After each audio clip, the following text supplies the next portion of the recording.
Hey, we are live. Let me do my obligatory posting in Discord. It's your boy. Hey, guys. Hey. Hope you're well. I'm nasally. No, I'm not. I'm a little bit, actually. I have some congestion. I'm not sick. I don't know. Let's post this in the Discord. At everyone. Chill Saturday night stream. Okay. Probably not going to be a lot of people because it is Saturday, which is fine. But I haven't strum in a while. So I was like, shit, I should do that. Strum in a while. So I was like, shit, I should do that. Cool. Just double checking that. So I was looking up super audio CDs. I don't know if you guys have heard of this. Oh my God.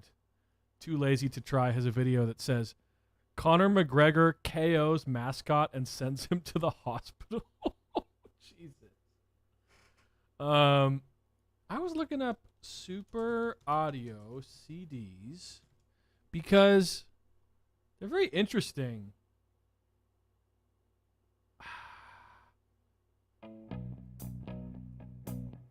Oh, I hope this doesn't get fucking copywritten.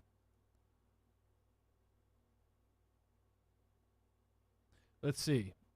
Super audio CD versus CD sound comparison. Yeah. What's up, Ghost? Jet, I'm about to nut. So as far as I understand, the super audio CD came out like what? Late 90s, early 2000s and failed. It had much higher quality and you could do multiple channels of audio, so like surround sound and all this stuff. But it didn't take off because I don't know, I guess people were fine with just listening to lower quality more compressed music. It was easier, it was like less expensive, blah blah blah. So it didn't really go anywhere. So this video is probably not going to help us with oh, this is a copywritten song. Fuck. So stupid YouTube will get me for this. Well, whatever. Let's listen to it. So let's see. We're at what time will this be on the stream? This is 3 minutes and 30 seconds. Let's play it. So we won't be able to hear the difference, unfortunately.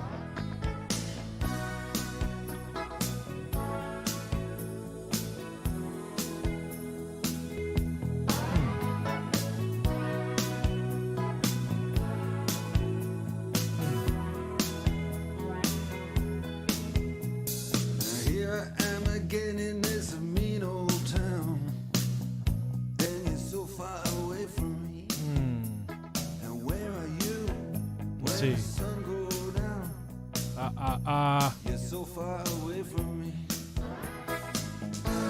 You're so far away from me. You're so far, I just can't see. Yeah, I don't really. Well, again, this is a compressed YouTube video, so we won't truly be able to hear the difference. That's the whole thing. Because apparently you have to play a super audio CD on a super audio CD player. Like your computer will not be able to read them and play them back. So this is a compressed version that we're hearing, and they're comparing it to normal compact disc and this. I will say, though, it does sound a little, I mean, maybe this is just, what do you call it? Maybe this is, placebo effect, but I'm noticing it sounds a little brighter, maybe? So far, I just can't. I wish they would play back. You know what I don't like about these comparison videos, if it's with a plugin, if it's about whatever, they don't play the exact same thing in each example, they just play the whole song and then switch back and forth, which does not help me. Because like I want to hear exactly what I heard, you know, but compared. Let's see. So far away, There's a snare. so far I just can't see. So far Yeah, it's hard to hear, and I don't want to play too much or stupid YouTube will fuck me. That was at 3:30 that I played that, so I'll probably have to cut that out of the thing. Let's see what the comments say. Unfortunately, YouTube only plays a maximum audio bitrate of 126 kbps for AAC. This is regardless of the audio source being uploaded because YouTube, okay, will re-encode the videos in their format. So even if a video was uploaded at Super Audio CD, lossless audio, it'll be converted. I see. Yeah.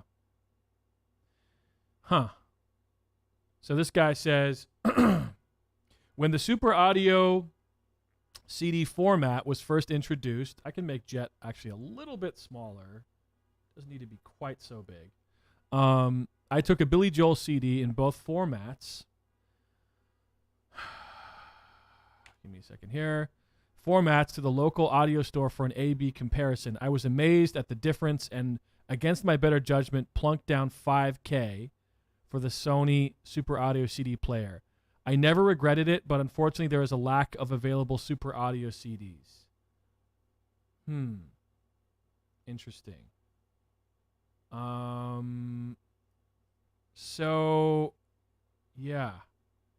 So it sounds like, okay, it sounds like it is way, I'm reading into it and it's like, oh, such a better, you know, thing, right? Like such a better experience overall. But it's just, no one makes music for this anymore, right? It's like a dead medium. This person says, even on this MP3 file, you can feel the change of the beat. Yeah.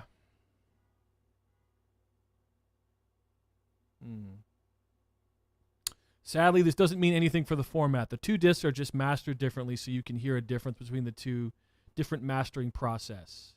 The fact that the SACD audio part of the video is converted to PCM, you can just burn what you have onto a compact disc. Yeah, it's just too bad it didn't take off. Because yeah, it's like, this is what I'm saying is, Ghost, if you missed all that or weren't paying attention, it is like it's like the best listening medium and format you can possibly listen to, but it's just not convenient. Nobody does anything to it. No, I mean, nobody makes anything for it now. You know, it doesn't work well with computers because you have to have a special player. It's just a pain in the ass. This is getting to audiophile territory, which I'm not really an audiophile, but when I hear something is the best, I'm kind of closest to it. You know, closest, excuse me. I'm curious about it. I'm out of it, guys. Interesting. Well, okay. Super Audio CD, more bass. That makes sense because it's way less compressed. Oh, well, maybe not.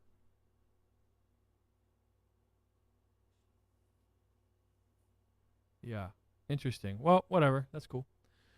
Yeah, I haven't been streaming for a bit. Sorry about that, guys. Things have been a little, you know, things have been meh. Going through, well, work is stressful, blah, blah, blah. Who cares?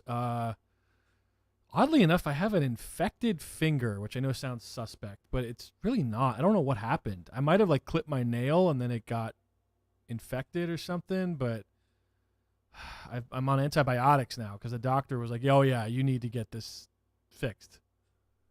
It was because it was like pulsating and all purple. I thought I was having a pulmonary embolism or some shit. I was freaking out. You have an infected arm. Oof. That's the thing. When I hear infected, I'm like, well, I mean, I get cuts all the time from like scrapes. I fell over or something. Not a big deal. But this is different because it's my pointer finger, which I use all the time. And, well, you know, it was like, it felt really swollen. And I've never really felt that before on my index finger, you know. Very strange. Anyway, who cares? But so that's been happening, and then I go to New Orleans in about a month. Actually, less than that. Let me see. I go to New Orleans. Yeah, in about 1, 2, 3, 4, 5, 6, 7, 8, 9, 10. Yeah, almost a month. So that's cool. Although I've been eating bad. I've been sleeping bad, blah, blah, blah, blah. I want to drop some pounds before I go there because it's going to be hot. You know? It's going to be hot. Ghost says, I got cellulitis from a bug bite. Whoa. I'm allergic to penicillin, so I have to take one that's like doxycycline. Yeah. I took that before. Yeah. You know what I was thinking? I hope that gets better, Ghost. You know what I was thinking? Because I did notice that my How to Make Sega Genesis music, that video has more views than Finnegan Fox theme song. I think it's at 40K, and Finnegan's at 30. Let's see. How to Make Sega Genesis music. And Let's Make Sega Genesis music. Yeah, 40K views. That's crazy.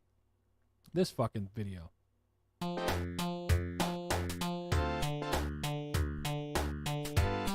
Oh shit.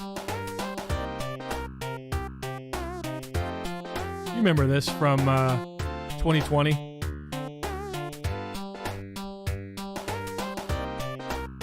And anyway, I get a lot of people who are still commenting on it who are like, dude, this was an hour and it felt like 30 minutes, blah, blah, blah, which is nice to see. So I might do a follow-up. But if I do a follow-up, I can't just do a live stream and then expect people to watch that. I actually edited this video. So I filmed probably for about an hour and a half, just by myself, no chat. Okay, give me a second here because I'm getting this annoying motherfucker. Got it. Cool. Okay. So, yeah, take a hint. But yeah, so basically this was like an hour and a half that I chopped down to an hour and 4 minutes.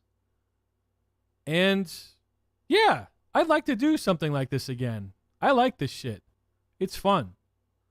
Now if I could also somehow parlay this into how to make a funk track or how to make, so it's not always Sega Genesis. You know what I mean? Like, I love that, but I'm not releasing Sega Genesis music on Spotify. You know what I mean? Jesus Christ. What is this? FL Studio for Noobs. Oh, yeah, this went nowhere. Yeah. 160 views. Yeah, you have to, it has to be an upload, and you have to really go in and edit it. Right? Yeah. Yeah. Let's see.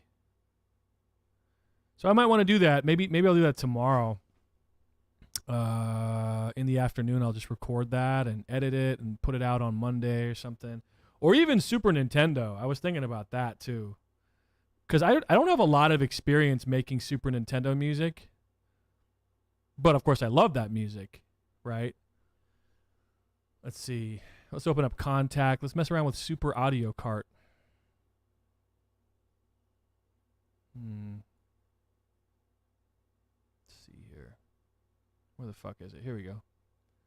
We'll do one layer.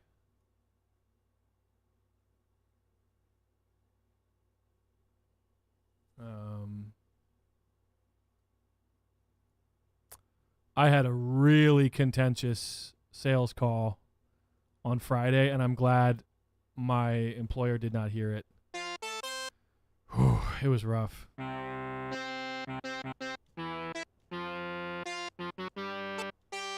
Um, it was one of those things where the person, I don't, at my job, we don't do cold calls ever. Never, right? So the person has to request information about, what we're selling. I'm keeping it vague because I don't want weirdos to like find my job, right? That's happened before. And dude, I'm just talking to this New Yorker and she's just like, "Well, y'all sound like a scam." And I'm like, "Okay, well, I don't really know how to respond to that. We're not a scam. Look us up. We're online, And she kept talking over me, and then I started going, "Oh, actually, could I finish? Oh, is it all right? Is it all right if I talk now? You sure? Because you keep interrupting me." Dude, I was yelling. One of the benefits to working from home, holy shit, is no one, my coworkers can't hear how, what a psycho I am. What up, synth punk? Okay, Ghost. But yeah, so it's like, I mean, I hate when people are so, first of all, they're just so fucking rude. Like, if you don't want to talk to me, hang up the phone, and don't request info about, the product. It's just so obnoxious. Synthpunk, was there any synth news? Any stuff? I know you wanted me to play a commercial or something. I don't really want to do that, I'll be honest with you. Oh, check this out. Sorry. So this guy, his name is No Nag. I think he used to have a different name. It was like Joaquim something. Why does it say Opie and Anthony? God, YouTube is fucked. Dude, listen to what he does with his DX7. This is wild. Check this out.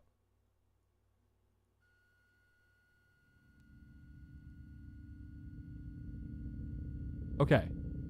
So pause for a second. DX7, cold and digital, right? That's what everybody's, it's so cold. And listen to what the sound he gets out of this DX7. Now, he does use a pedal, but still.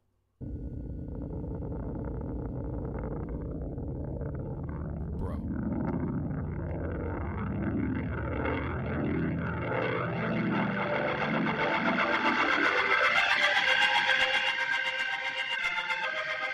Oh!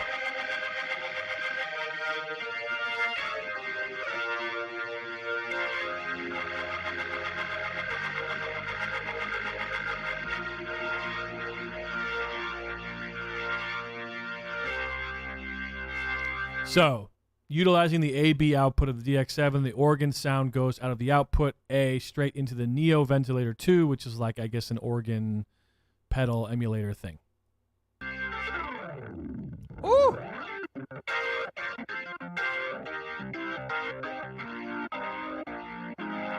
I'm sorry, it's not an organ pedal. It's a Leslie simulator. I'm dumb. It connects to its own stereo channel on the mixer.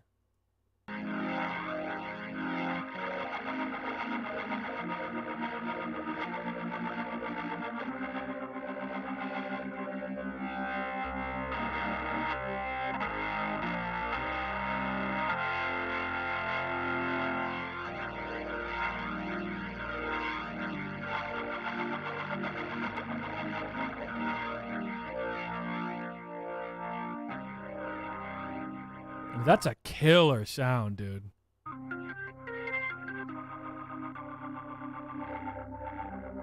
A Leslie is it's an old speaker amp thing. What is a Leslie? Leslie speaker. It's from, combined amplifier loudspeaker that projects the signal from an electric or electronic instrument and modifies the sound by rotating a baffle chamber. So it does this weird effect where it's sort of, here, let's listen to it.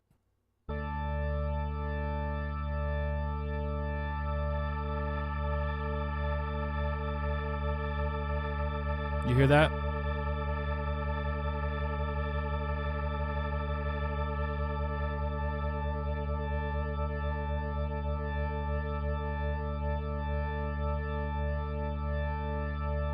So it's like this. It's almost like tremolo effect. Although that's not a stereo sound we're hearing. I don't think so. Yeah, and there's a lot of Leslie, emulations, right? Here we go. Here's a picture of it. Speakers from the treble horn unit, motor for the treble speaker, tuning unit, woofer. Okay. So it spins, dude. It goes. It's fucking crazy. But anyway, yeah. So this guy made a DX7, or took a DX7, put it through a pedal that simulates the Leslie sound.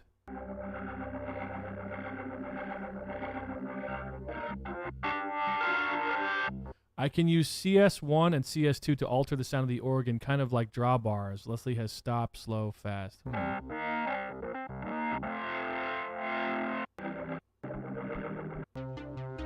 Okay, now pause. Now, and he also has a JX8P with the Kiwi mod here. And I don't know, Synthpunk, how you feel about the JX8P. I owned 2 of them and sold both. One of them had no controller, and the other one had a controller built into it. And I just found it to be one of the most disappointing analog synths I've ever messed with or composed with. Like, it has way more features than a Juno or whatever, but it just, to me, sounds really fucking weak. Envelopes suck. It has no bite. It has nothing. When you compare it to a JX3P, man, I mean, it's not even close. The 3P is so much better. And I think part of the reason for that is the filter, because the 3P, if I'm not mistaken, uses the same filter IC as the Jupiter 8 and the Juno 60, right? Whereas the JX8P has a different filter, which is shared with the Alpha Juno, but Alpha Juno has much better envelopes. It can do plucky sounds, right? Whereas, I mean, of course, this can kind of do it, but nothing, just weak, in my opinion.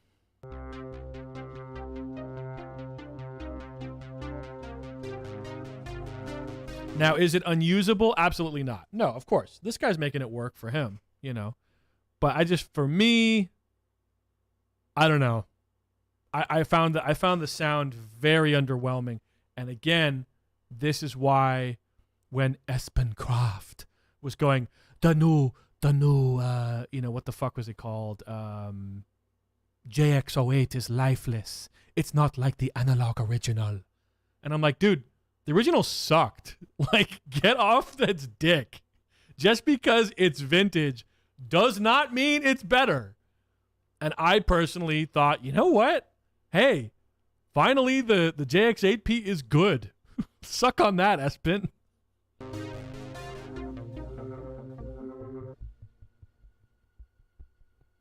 What kind of stand is that? Interesting. Do you think that's all part of the same keyboard stand, or maybe it's a 2-tiered? Ghost says, yeah, I love those type of organ sound, rotator sound. Yeah. Yeah, I mean, they sound great. Now, I know that the Kiwi 8P changes some of the envelopes and stuff, but that's a lot of money. You got to install it. This is an upgrade that you have to buy and then install into this old, synth. I'm definitely not like I did that before. Like, I had a JX3P with a MIDI mod, and I had a JX8P with the controller, and I'm done with that shit, Give me a synth that has all the bells and whistles. I don't want to buy a new mod for it. Fuck that.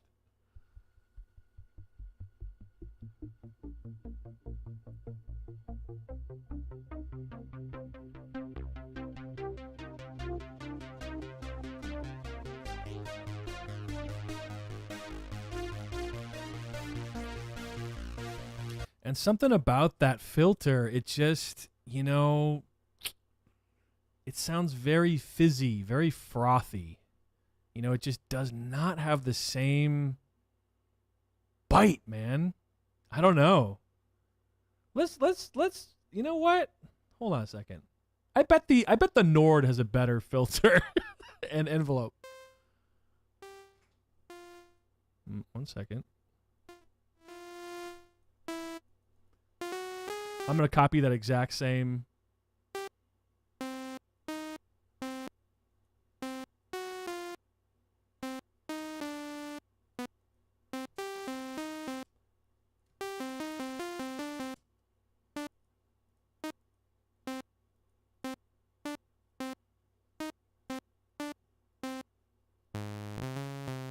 Let's do this.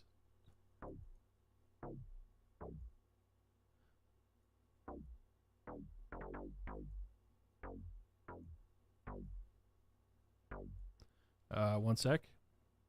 God, I love this synth so much.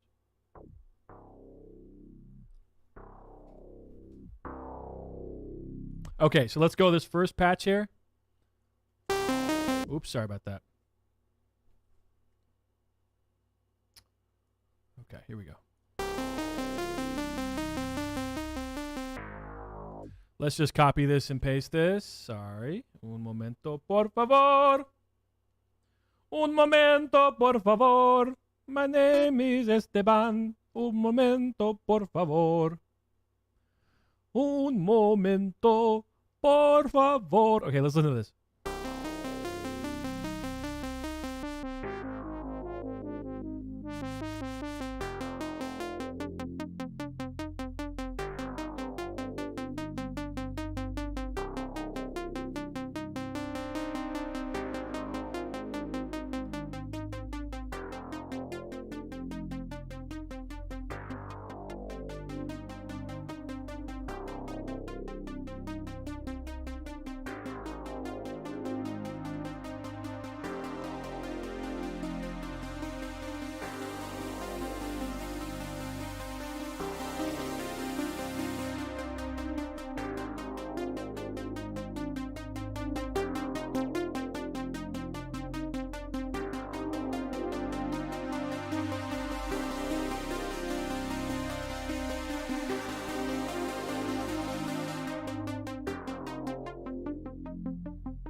Wow, that was kind of fucking sick, dude. That was kind of sick, if I do say so myself. By the way, no disrespect to this guy whose groove I was copying there. I mean, he's got a great... It sounds good. I just don't like the JXAP.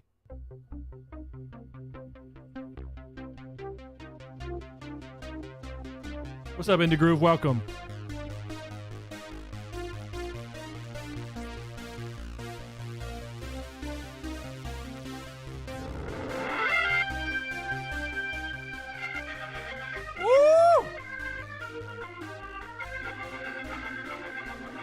That's badass. You guys should subscribe to him. His name is No Nag. 800 subscribers. I'll copy it in the thing.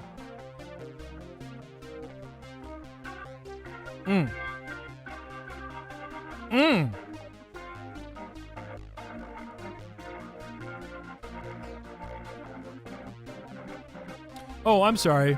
Synthpunk, I saw your comment. I was just in that little synth zone. Okay, he says, I gotta get your opinion. Thoughts. Dude, why are Nord Lead 3s so fucking high priced? So much more than the 2s? Great question. So, for a couple of reasons.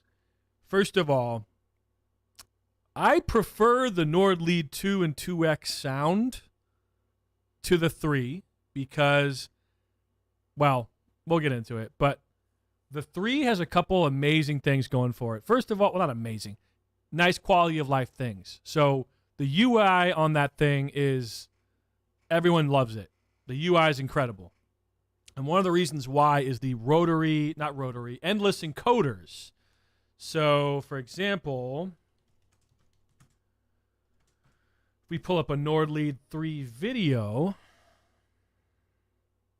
Let's get this. Sometimes I watch this guy. His name is Talkmex. No, Mex. His name is just Mex. What makes it fun synth is that you always know what the value is and there's no jumping. Because like on this Nord Lead 2, if I change the patch, okay, we got this going right now, you know. Right? I'll change the patch. And I move the filter. Listen to this. Well, that was okay. Sorry. Let me do it another way.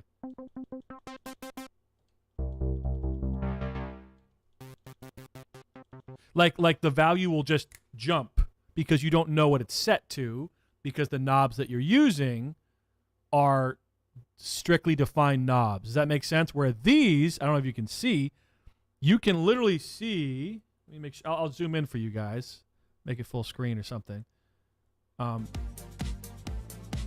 It tells you exactly where the parameter is, so there is no uncomfortable jumping.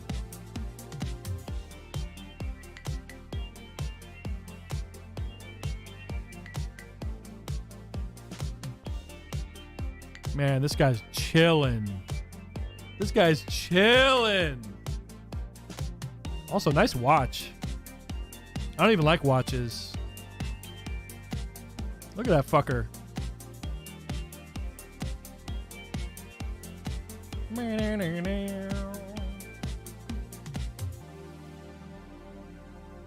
So another reason, and it's mostly I think to do, well, okay, sorry, let me back up a second. So as far as I know, the people who designed the Nord Lead 3 were not the original team as the Lead 1, 2, and 4, and A1, etc.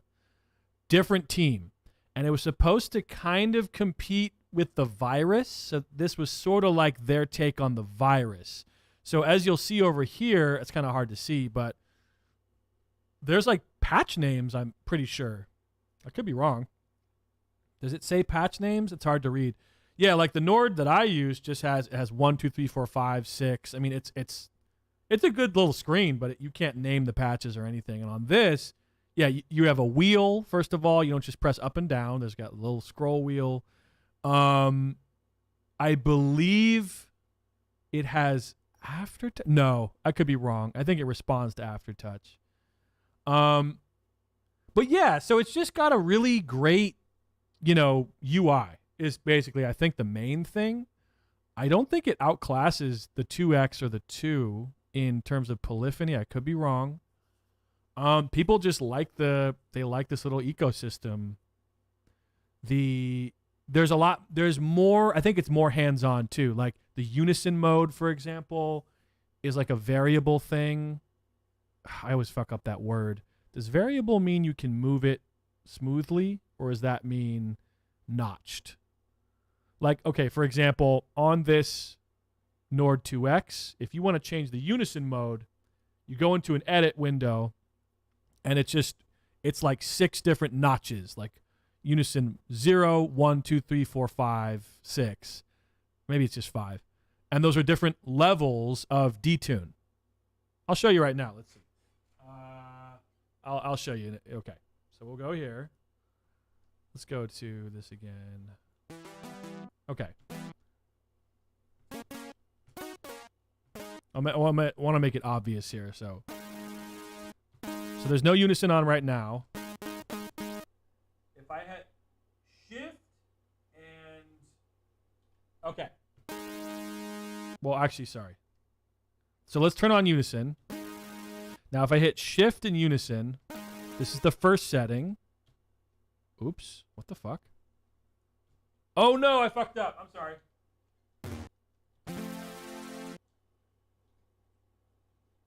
shift and special. I'm dumb. I'm dumb. Sorry.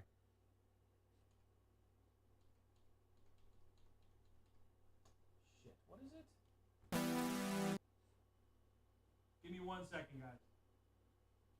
Shift and system. Okay, Jesus Christ. That took way too long. Here we go. So right now, it's set to unison. Okay, this is unison 1.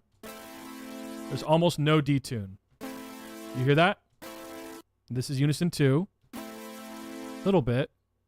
3, 4, 5, 6, 7, 8. It's kind of hard to hear. Hold on, let me fix it. We'll just do 1. Hold on. Okay. Here we go. So let's bring it back down to 1. So this is a 1. You hear the difference between this and this and this, right? It's subtle, but basically you're choosing how detuned it is. Or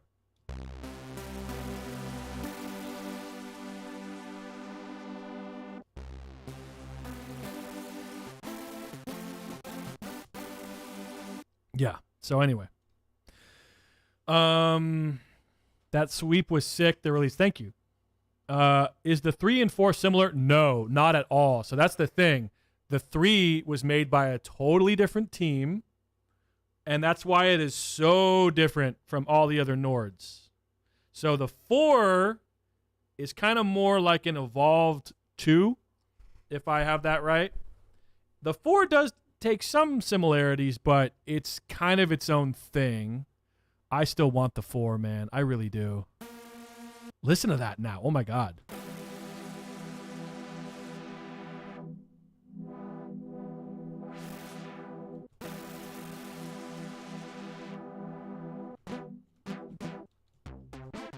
Now, and when I'm playing with the filter there, I want you to understand, Synthpunk, that's not going to sound like a Prophet,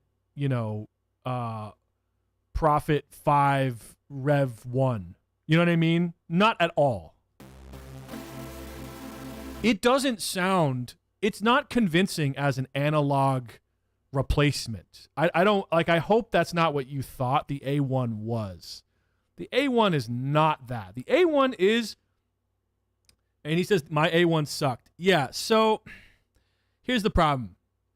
I think if you had a different Nord, and honestly, any of them, except the A1, you would have had a much better time. And the reason for that is, and I've said this before on the stream, the A1 just has a much worse UI, in my opinion. And he even talked about it, the guy who created it. He said, oh, yeah, well, I was talking to my friend, and he wanted an synth that has a really simple section. And to me, I was like, what the fuck? Why is your friend deciding the synth that we're going to use? Now, people have told me that you just, with the A1, you just get used to it. You can make some great sounds on it. That's fine. But for me personally, I don't like a simplified UI. Especially if I'm paying motherfucking $2,000. You better give me 4-stage envelope at least, right? 2 of them would be nice. And a good oscillator section. Not some weird, this is what Nord does now. They combine everything into, it's not menu diving, but it is sort of like a shell menu, if that makes sense. And you don't really have as good control over the parameters, right? Like right now, listen to this. Okay, so let's take off unison. So turn it down a little bit, kind of loud. So this is a single oscillator. I'm going to add in a second. Oh, they're detuned. And now I'm going to choose how much I want to detune them.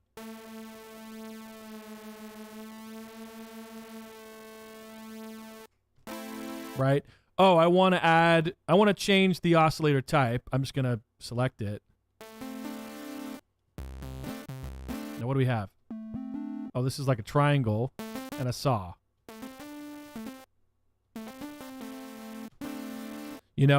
Whereas on the new Nords, it's like you have pre-built-in options. Like, oh, if you want a saw, detune sound, you have to select that option. And it's like, no, just let me, what are you doing? Why?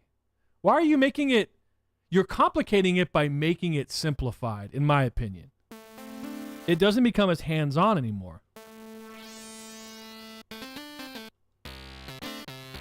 And again, this does not sound analog at all.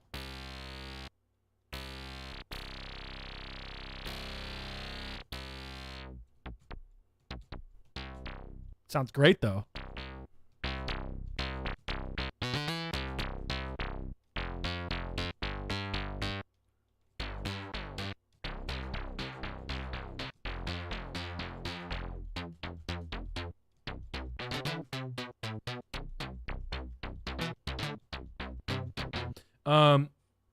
The 2X is multi-timbral, right? Yes, 4-part multi-timbral.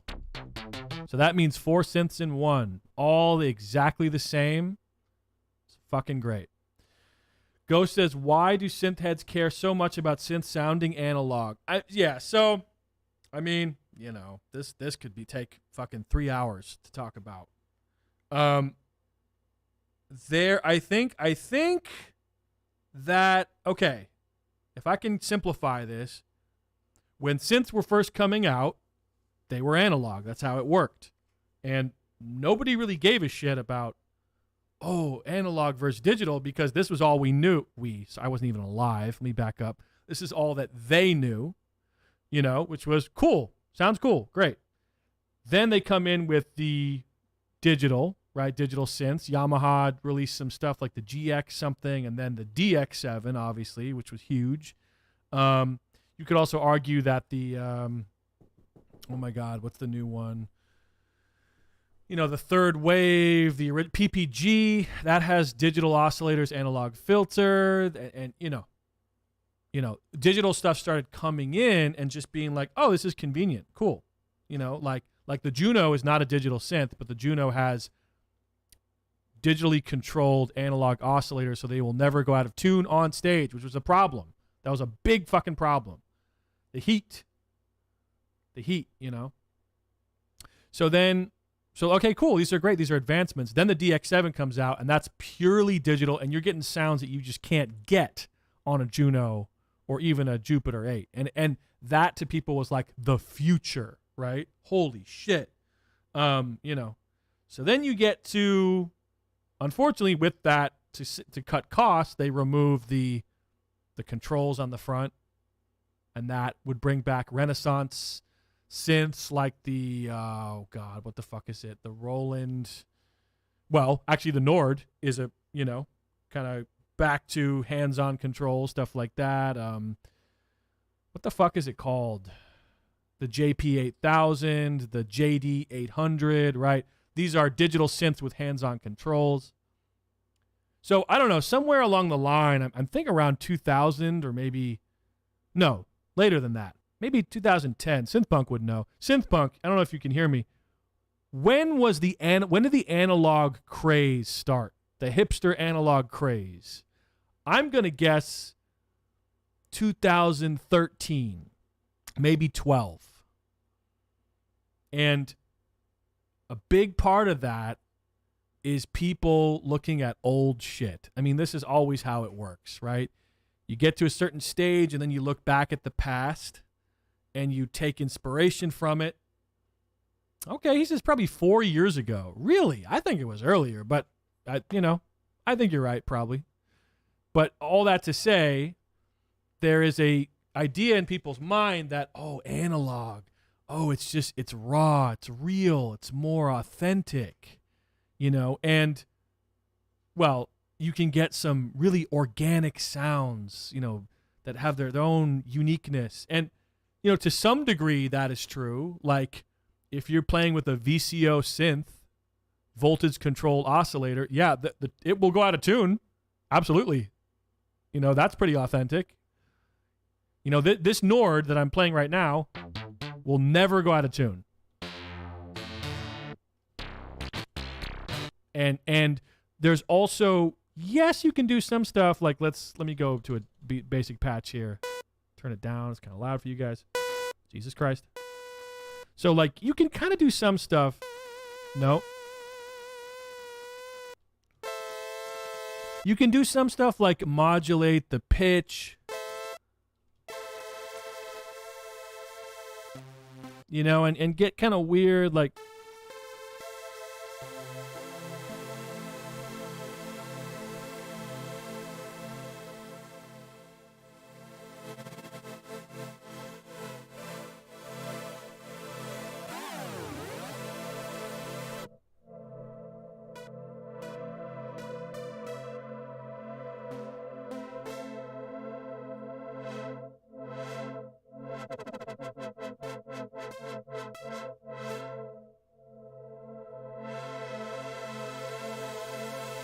Okay, so you can kind of emulate that on the Nord, like the sort of swaying in and out weirdness, but it's a digital synth, so it's not really gonna capture that unless you had a ton of, you know, LFOs and I don't know, and you know some synths now have like vintage feel, you know, which is sort of like a what is that called?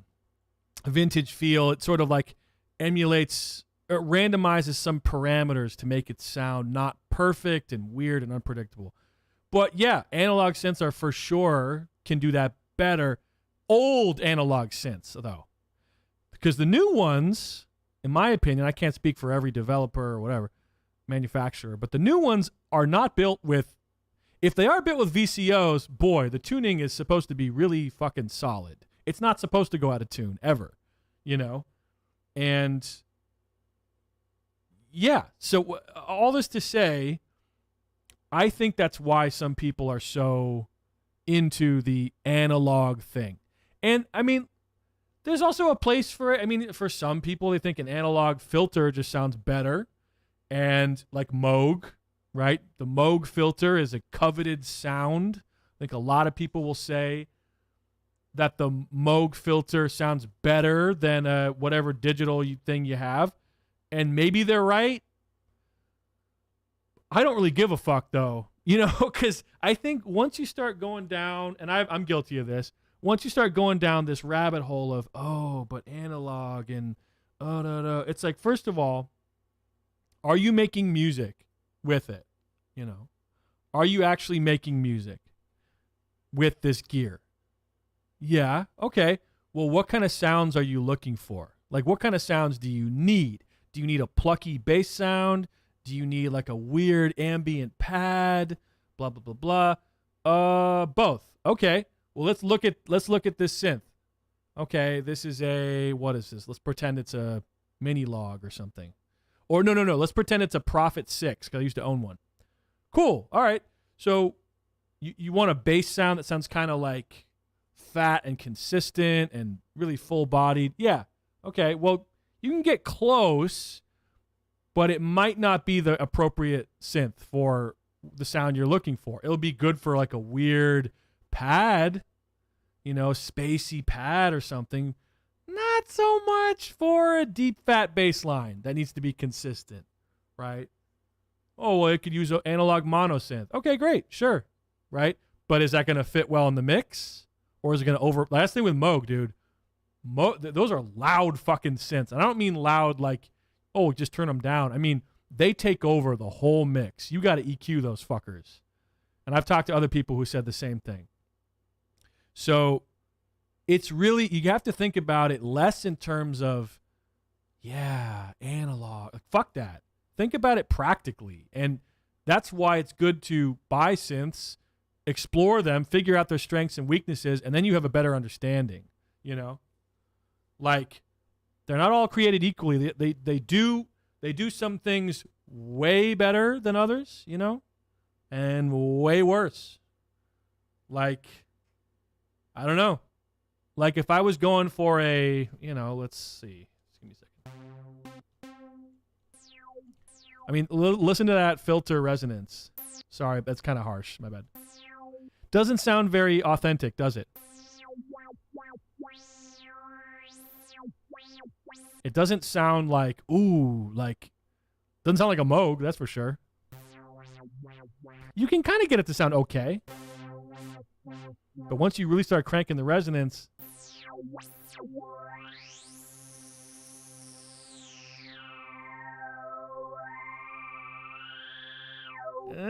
not so convincing in my opinion.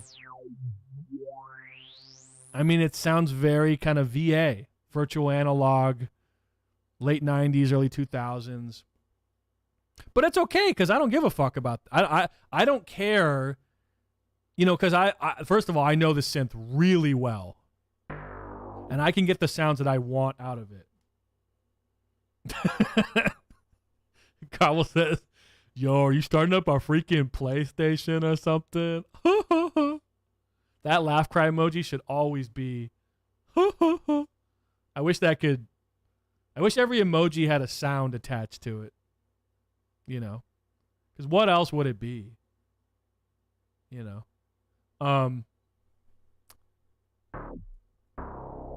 So Ghost, that was my really long answer. I hope that was. I hope that made sense. Like this is one of my favorite patches on this thing, and I made it myself, not to sound arrogant, but like I love this patch because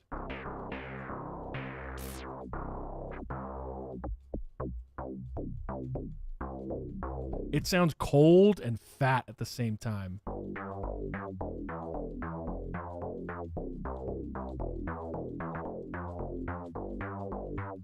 I mean, bro, no Juno 60 could make this sound.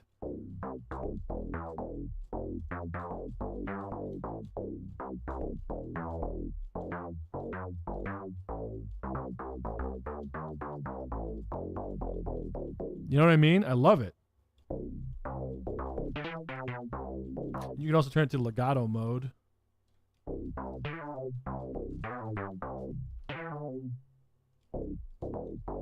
Wait.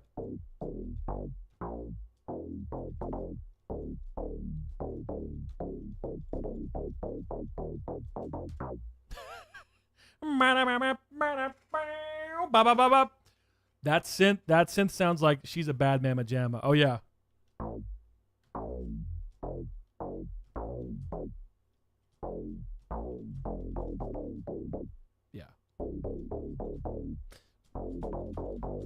Yeah, that was probably a Moog, mini Moog. I would love to play a clip, but YouTube will go.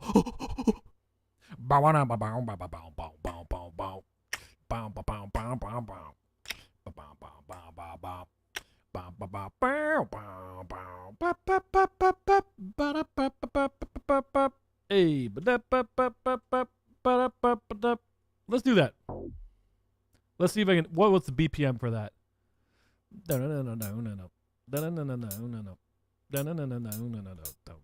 Ooh.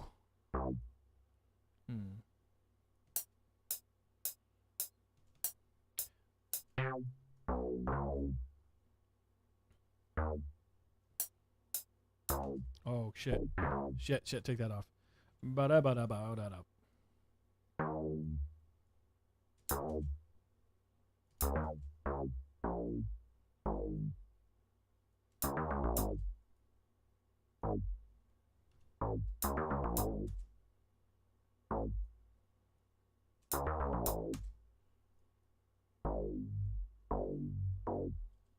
I gotta fix it a little bit.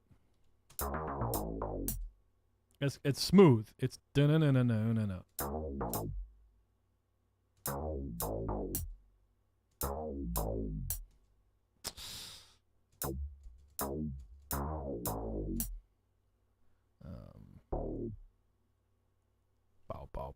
Bow.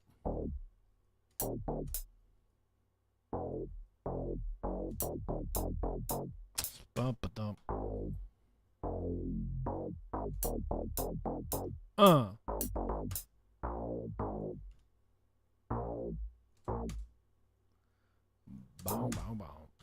Bow. Ba-da-ba-ba-ba-ba-ba. That's more prolonged. Yeah. No, too short. Na na na dun dun dun dun. Mm-mm. And then what's nice about this is that you just go. Ba-da-da-da. Nope.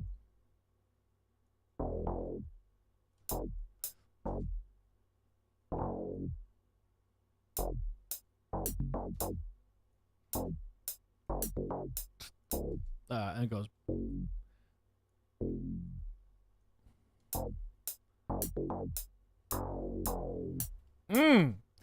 She's a bad man, Jammin. But you know what? I can't sing that high, so we're gonna drop it down.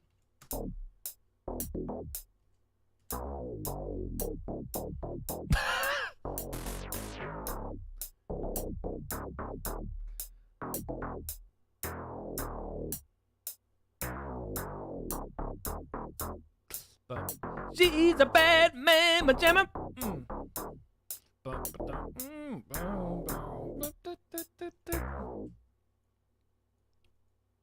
Perfect.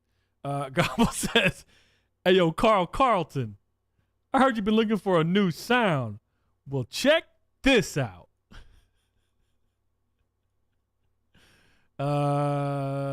Yeah, that's how the movie went. Yeah, imagine he plays fucking Marty McFly plays "She's a Bad Mamma Jamma" instead of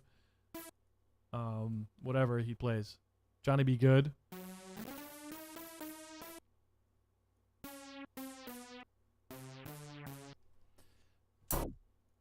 I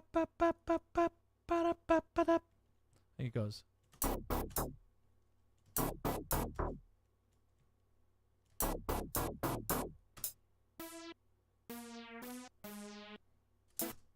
Oh.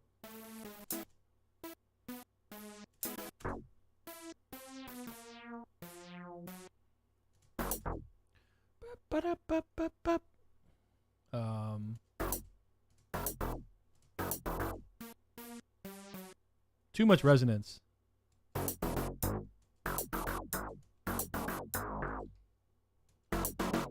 Let's listen to this now. It goes.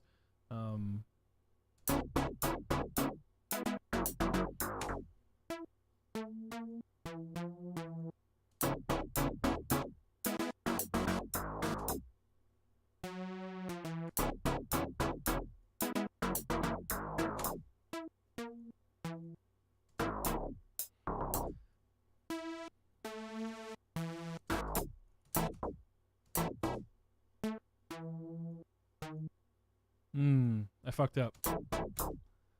Doop, doop.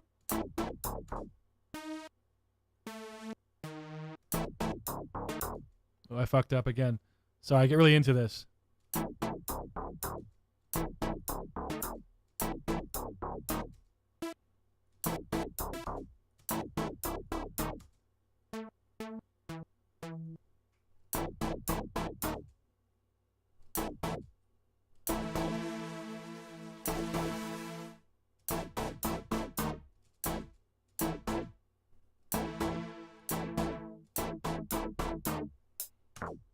I fucked up. Let's get some drums in here. Ba ba da ba da ba ba ba ba ba ba ba. Bum ba dum bum bum bum. Ba da bum bum bum bum bum. Bum ba da bum bum bum bum bum bum bum bum. Ba da bum ba dum dum dum dum.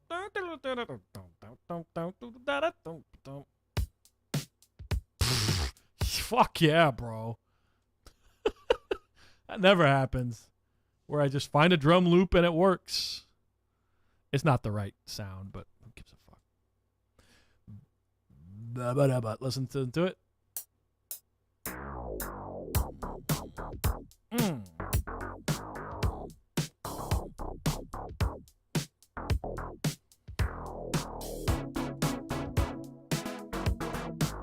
That doesn't work.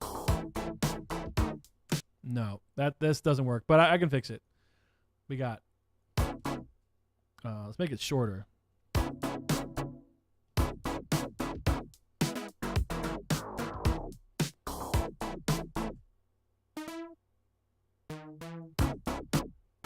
And we should also go.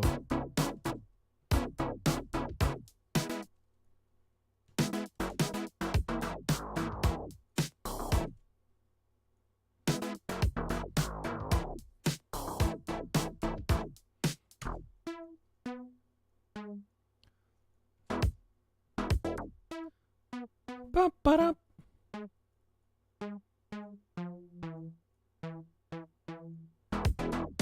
Bow, bow.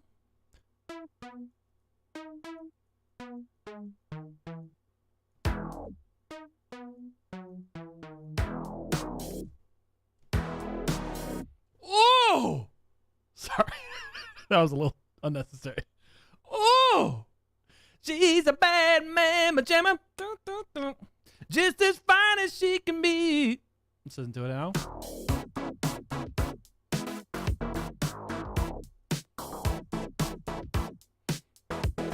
Oh. There's something there. I'm missing something.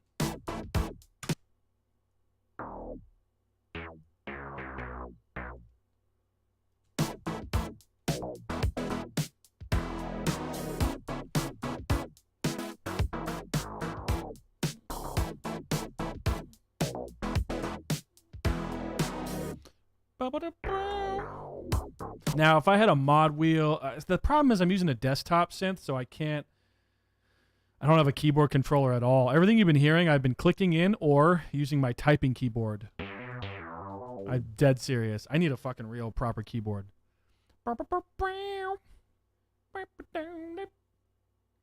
Oh, Lord, this is why I boys. Yo, stop. Stop. Can't be doing this when we go to New Orleans. They go. You can't be dropping the oh Lord.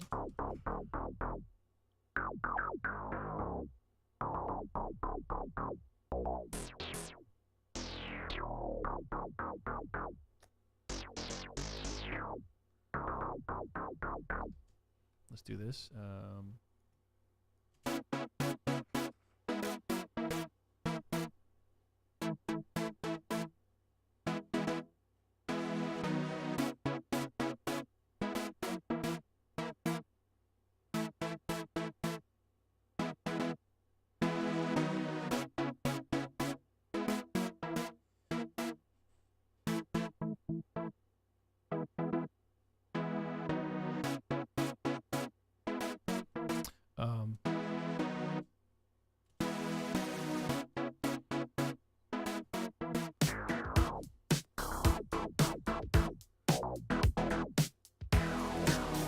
Let's do a third patch. Heavens to. We're gonna get killed.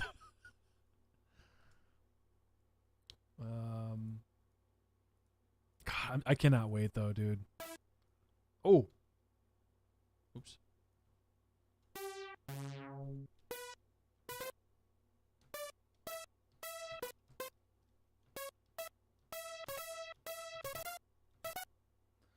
Let's make it a higher.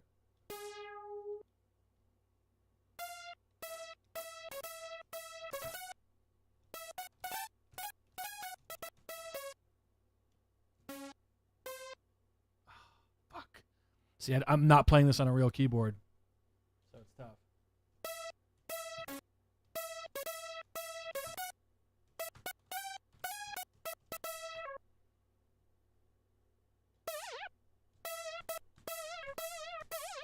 Let's hear it. Let's just try it.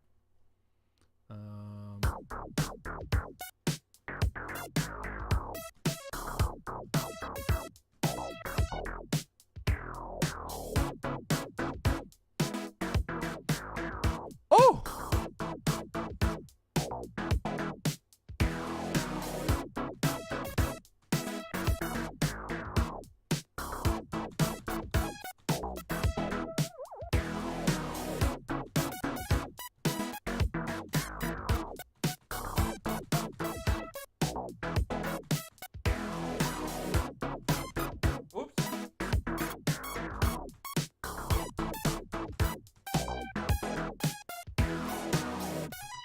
Fuck.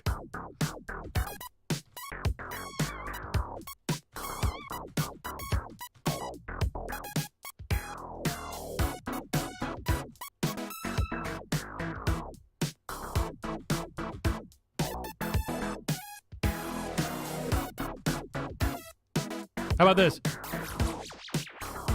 How about this? She's a bad mamma jamma, just as fine as she can be. She's a bad mamma jamma.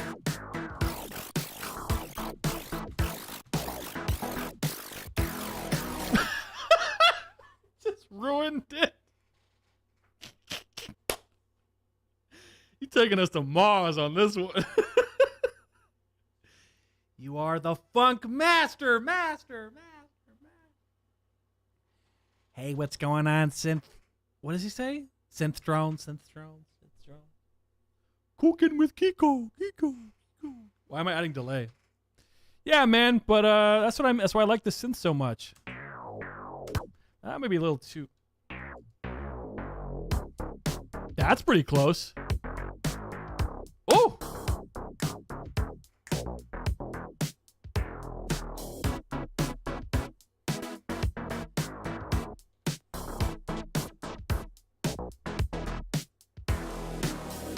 She's a bad mamma jamma,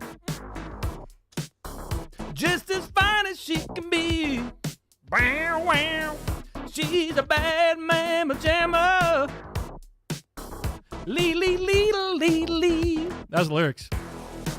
Her body measurements are perfect in every dimension. She's got a figure that's shown a bit of tension. It's poetry in motion. Oh, I get so excited viewing her anatomy.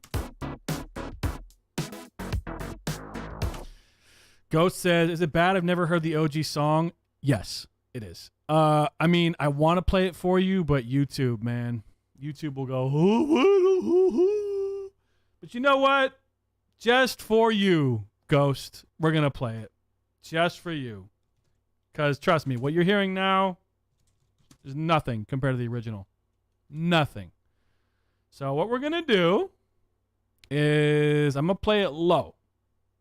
Low and slow. Okay? We're going to do this. Look at that fucking album. Look at that fucking album cover.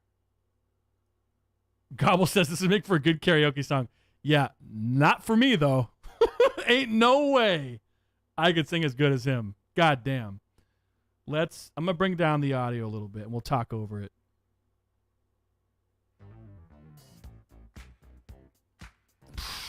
First, that drop, dude. What's going on there? Is that a Moog? Is that a combination of two synths? Oh,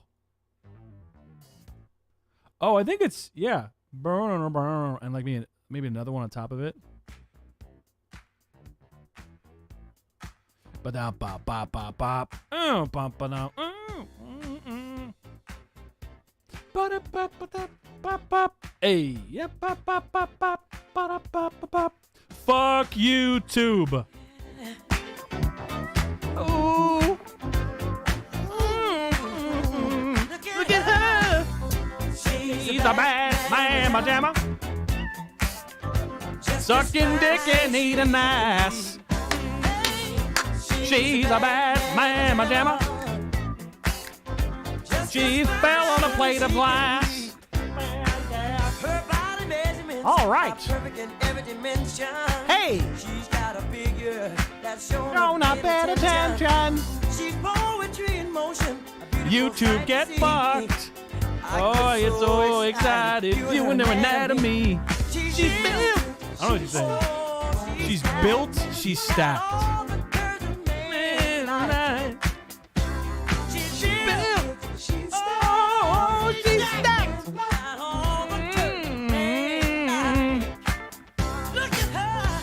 She's a bad mamma jamma. Just as fine as she can be. He fucked up there. I fucked up there. She's a bad mamma jamma. Just as fine as she can be. Looks like she's going. Da-na-na-na-na. I am a homo and I like to dance with men. She's exercising. She's hallelujah. Doing the Odyssey. She's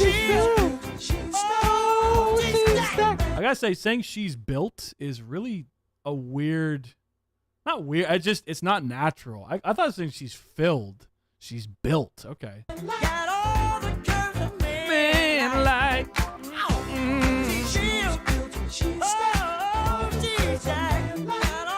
That bitch got a fat ass.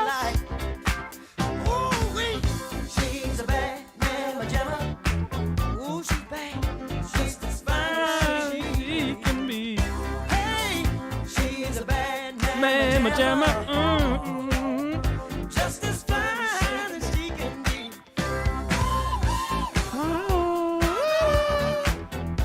So, okay, Ghost, we can't play the whole thing or YouTube's going to fuck me, but this solo coming up is one of the sickest of all time.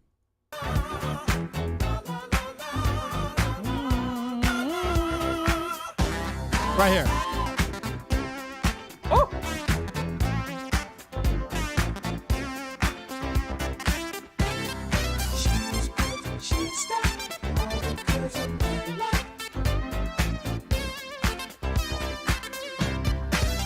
I mean, come on. That's fucking. I mean, that's crazy. What do you think that is, Synthpunk?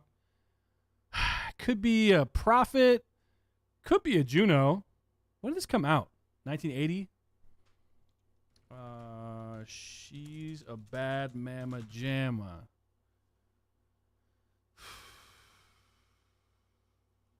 Leon Haywood. Great guy. 81. I bet that's a Juno. I mean, I don't know. If it's not a Juno, could be a Prophet. I don't know what the fuck it is, but yeah, it's fire. This is some good food. People think I'm crazy. Kiko Party.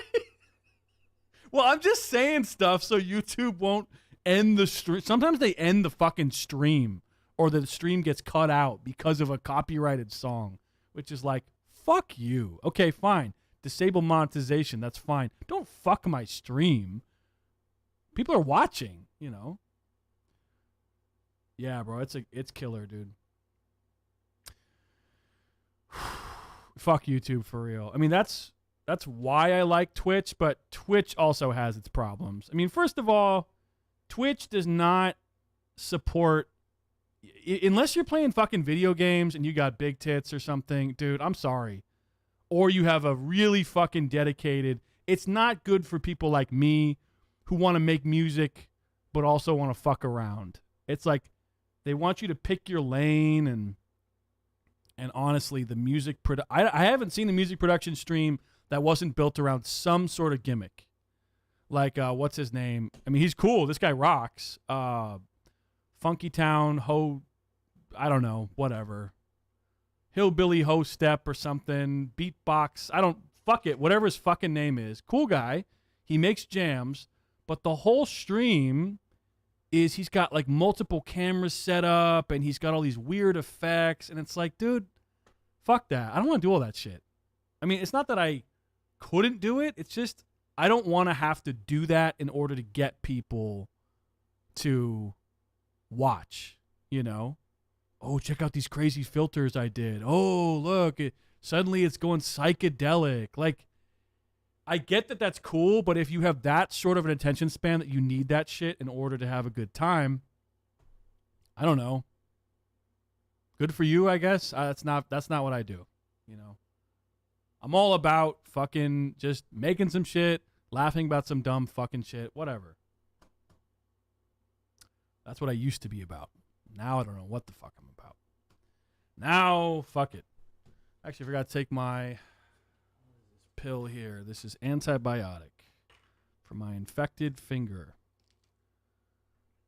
Google ruined YouTube. Oh, yeah. Dude, I remember I used to have multiple YouTube accounts. And this is around 2011, whenever Google purchased YouTube. And then if you were logged into your email and you logged out of the email, it would also log you out of YouTube. And I was like, man, fuck this. I just remember being like, this is so not, ugh. Let me take this real quick.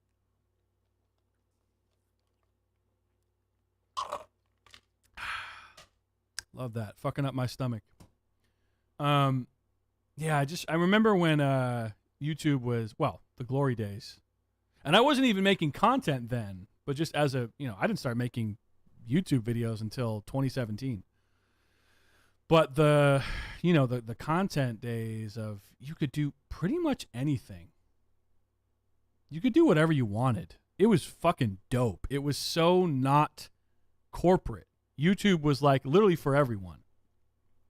And now you got I hate seeing Jimmy Kimmel or whoever, make his dumb videos and it's in like perfect fucking quality and like they're paying for some extra bandwidth or whatever. Like it's not fair. But like they have the money to do that shit and obviously you make it work.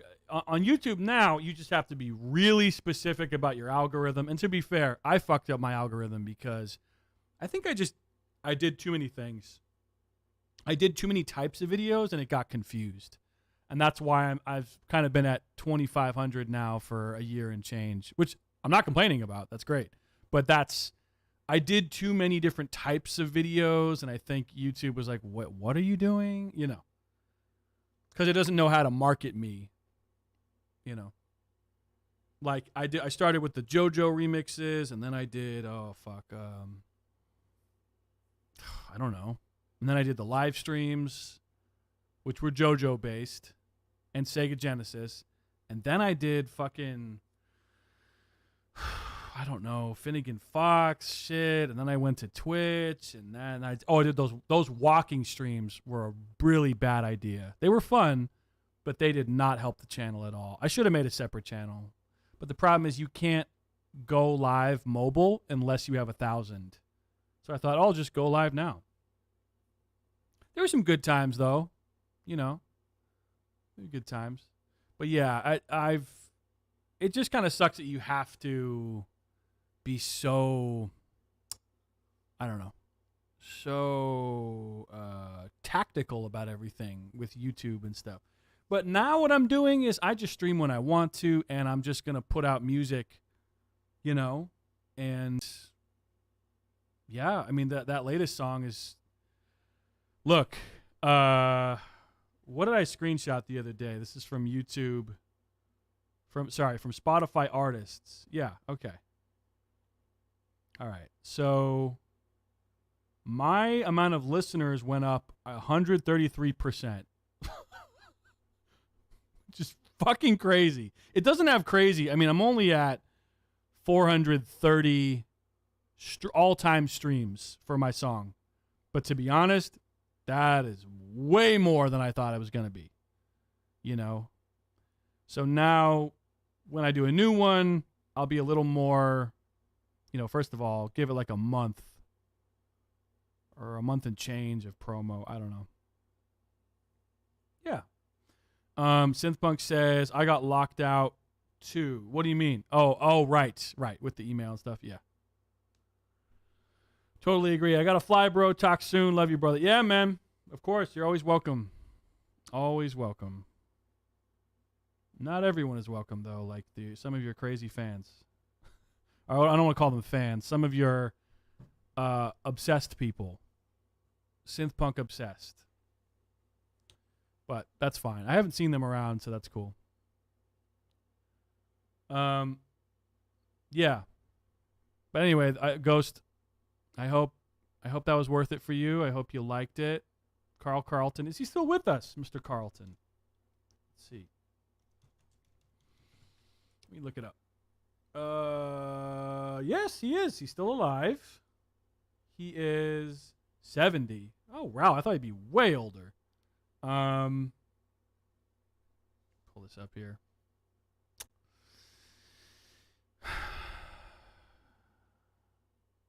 Yeah, he got to number 34. Well, yeah, all these songs were like, okay, cool, whatever. And then She's a Bad Man with Jammin went to number 2 on US R&B. Damn, that's great. Number 22 on the US charts. Shit, yeah, that was his biggest. That's a gold record. He went gold. Damn. And then, oh my God, slipped, tripped, fooled around, and fell in love. Jesus Christ. That is the name of one of his last single. Oh, brother. Let's hear this. Why not? Sorry, YouTube.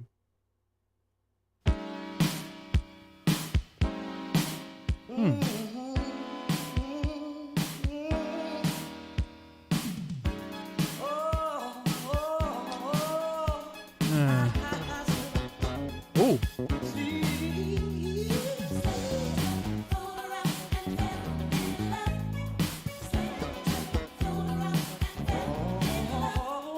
I think this suffers from the writing, could be early 80s or late 70s, but the production is like, what the fuck? It's a little too mid 80s for me. Like those drums sound terrible. The synths are corny. I don't know. Doesn't really do it for me. But that was just his singles. When was his last album? Oh, God. Is there 90s? Dude, there's 90s Carl Carlton. I bet it's terrible. Main Event. 2010, God is Good. Okay, that's a move. That's a move for some of these guys, but they haven't had a hit in a long time, and, you know, he's old now, or at the time he was old. Let me get with the God shit. Because that is a fucking market, you know. That's a market for sure. His first gospel single entitled God is Good. Yeah. If he believes it, that's cool. What's up, DSC? Oh, what's up, man? This dude. You want to talk about funk. You want to talk about soul. You want to talk about being a synth master. Motherfucking DSE. On the beat. On the fucking beat right here. Follow him on Instagram. Dame Sis X. Sis X is actually one word, I think. Drippin' Quick, if I'm not mistaken. Bad Mama Jamma had George Duke, of course. I could be wrong, but that synth sounded feel like George. Yes. Absolutely. Absolutely. Of course, yeah. Yeah, did you hear what I was doing? I don't know if you caught this. I was doing the Nord. This is the Nord 2X. This was my... Not the same at all.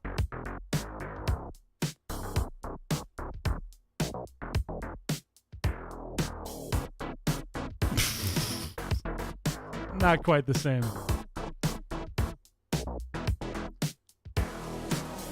She's a bad person, lady. She's pretty, I think. Ha ha. Anyway. That's the Unconfident Nerd remix. Yeah. Yeah, so this is not a Moog. But it can get some low end, man. That's some fucking low end, but the problem with it really is the release time is off. I think it should be more like, let's see. One sec. Oops. Shit.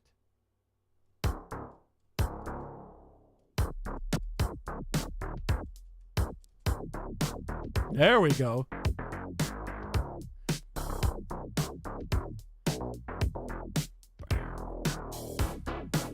Oops. I fucked up the other one.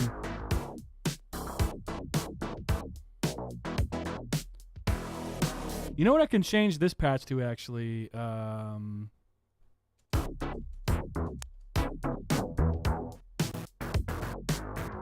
just do. No. I love this synth, man. It sounds good. Thank you, man.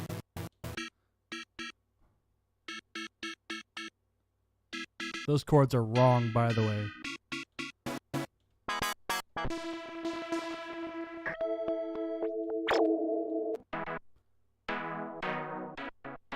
A little better.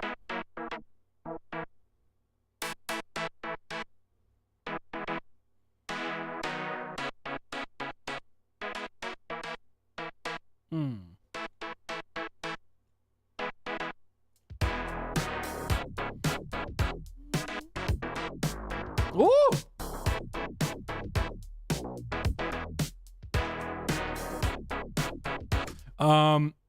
Well, you can borrow the memory Moog or the multi Moog. Yeah, right. Are you using a sawtooth? I am. Yeah. So it's first of all, we just played Carl Carlton and stuff, and we played the original. I don't think I was anywhere close, but this is a patch that I made when I had the Nord Lead 2X and now the 2X rack. And so what's going on here? Oops, sorry. Let me just play a note. Oops, sorry, no. So there's a lot going on here. So this is it is 2 sawtooths, but I'm also using FM. So here's without FM. A little more standard. There's also unison on there. And what I'm doing is I put the unison on, and then I start dialing in the FM amount. And that gives it that kind of plucky funkiness. You know what I mean? Here's without the FM. Not nearly as good. So dial it in.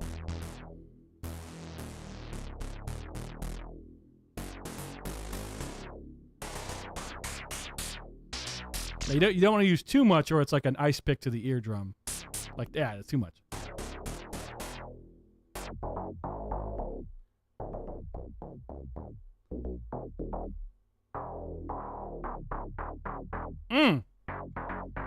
But I do like it with the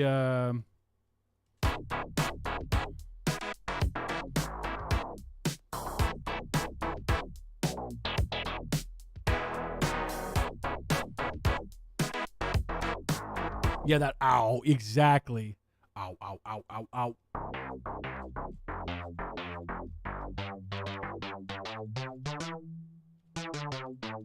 Yeah. And then, man, there's so many. God, I love this synth. But I was telling Ghost, because Ghost was like, what's with analog? Why are they so obsessed with analog? And I was saying, well, you know, it's got a great sound. It's got that authentic, you know, weird feel, etc. But for me, you know, I just want these sounds tweakable, ready to go, sort of. These are all patches I've made. I will say this, that's a terrible patch. This unit that I bought, bro, whoever had this before me was trying to make the worst sounds I've ever heard. I mean, they were garbage. So I've reprogrammed all the way up to 35 maybe. Let's find the bad one. This is me. Cool. I think still me. Okay. I didn't make this patch, I edited it. I also did not make this one. Okay, this is literally just at the beach. Okay. Didn't make this either.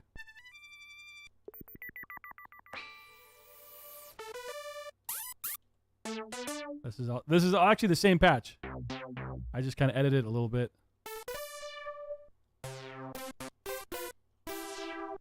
Also, Dame, I don't have a keyboard in front of me. I'm using my typing keyboard. I know how crazy that is. Okay. Here we go. When would I ever use this patch?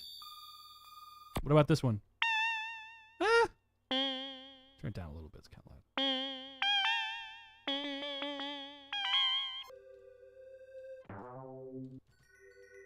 Here, this. Would never use this in my life. What the fuck is this? Like fucking wind chimes on a front porch?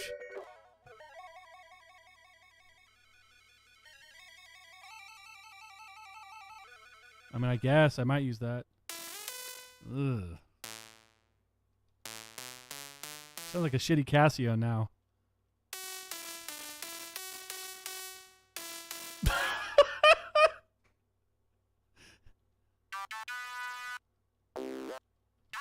This is okay. Oh, cool! It's someone dropped a glass window pane, and they looped that sound over and over.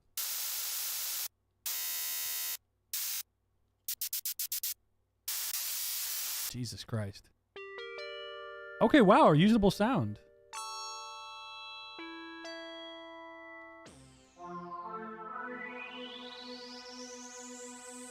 Take that noise and change it into a clap. Yeah, let's see if I can do that.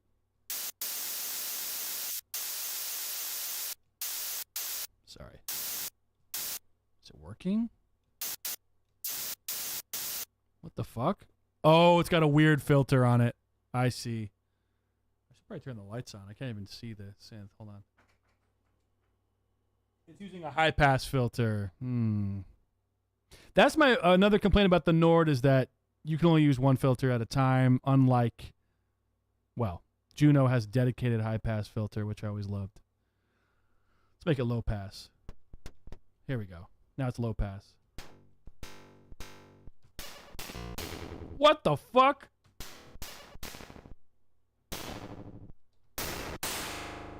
Jesus Christ. I'm sorry. Fuck that.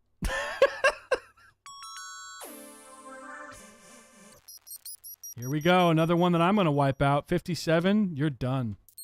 Patch 57. Jesus Christ. Okay. Now, unfortunately, I don't have a mod wheel, so I don't know, because each one of these patches is going to have a cool mod wheel effect, but I don't have one. Again, these are problems. This is my own fault. I could get a keyboard. It's just, I'm moving to New Orleans next year. I don't want to, I don't want to buy a keyboard and then have to move it, you know. Oh. Ooh, so it's kind of TB303 a little bit. Not really, actually.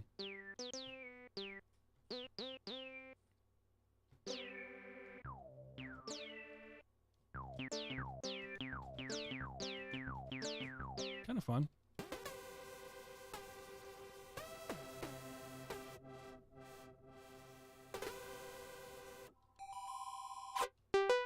I found this in another section and saved it here.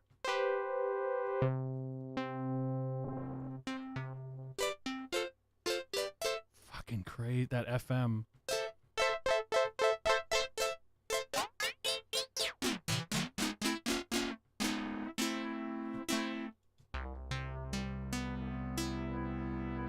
That's nuts.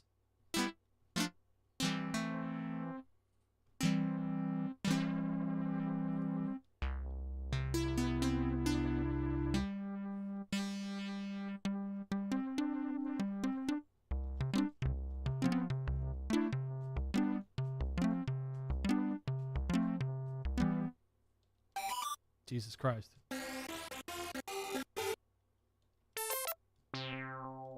Yeah, I found this one and saved it to this section.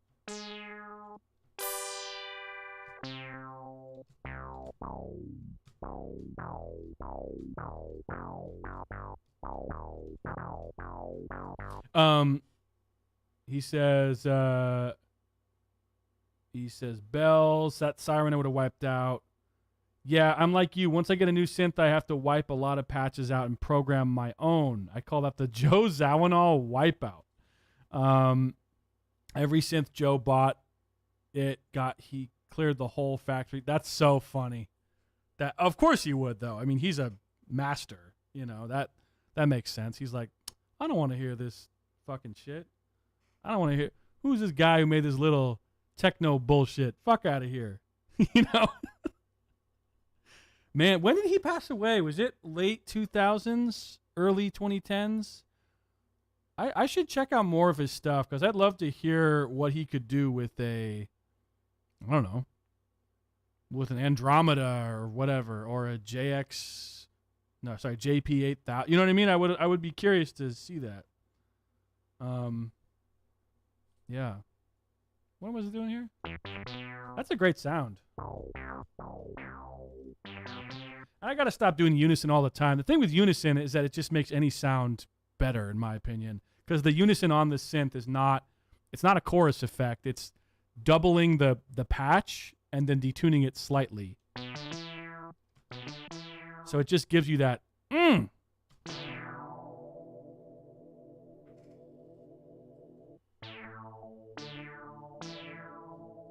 we have a bot in here? Jenny Markley, are you a bot? Have you been here before? Let's see. Because I have been getting some bots lately.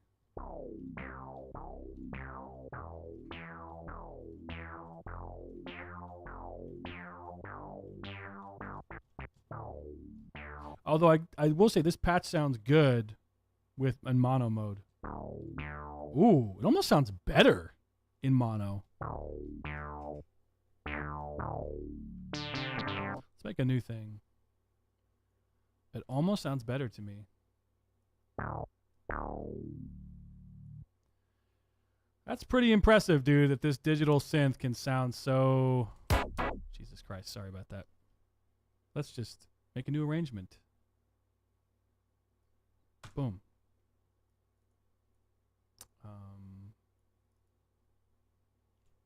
Now, this is how I compose, man, and I know it's not...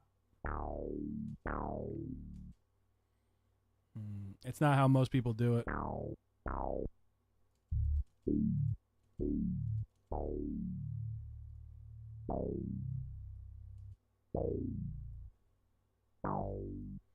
Something like that.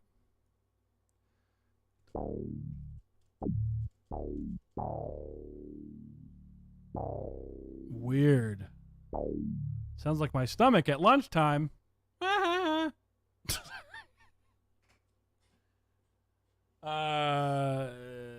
He was a Prophet T8 user and later the Korg Prophecy. Yo, the Korg Prophecy. Wasn't that just made fun of? Not made fun of. Wasn't that on Bad Gear? Have you ever seen Bad? I'm sure you've seen Bad Gear. Bro, this is the funniest looking synth I've ever, not ever, but look at that thing. Look at that thing. It looks advanced and toyish at the same time. Oh my God. I'm so glad the chat is not on the screen. Jenny Markley just said, please fuck the shit out of me. Please put it down my chords. Yo, Jenny, you a freak. Anyway, it's just a dumb bot. Look at this. Dude, Korg has these buttons. I'm telling you, man. And these buttons are on the M1. They're also on the Korg 707. These buttons look so bad to me.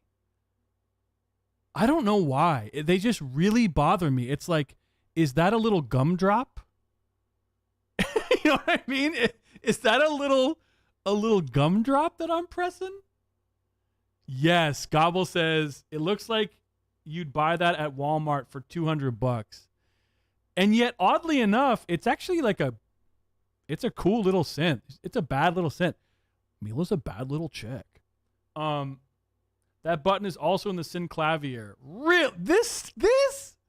Bro, they got little gumdrops in the synclavier. Let me see this. Synclavier. Oh my Lord. Oh goodness. Oh. Well, let me get a high res picture of it. On Vintage Synth I just saw one. Where is it? Here we go. Oh, you're right. Yeah. Oh my, you know what I just realized?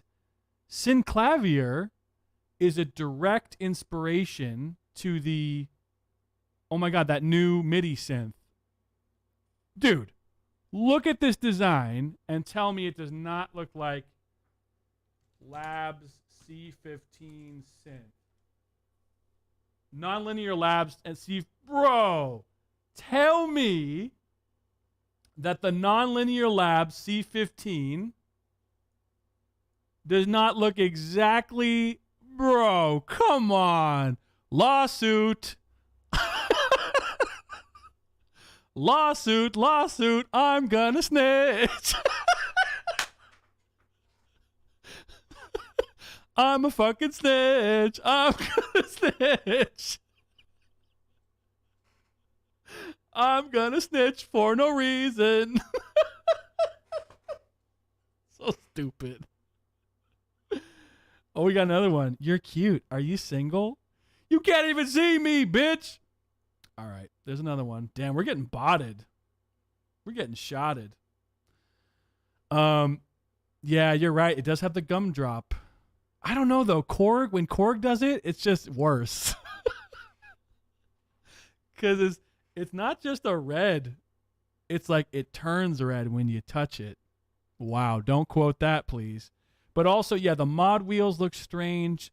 Now, what's really weird about this synth, isn't this a mono? This is a digital mono synth. I shit you not. And Gobble is dead on about the Walmart type of thing.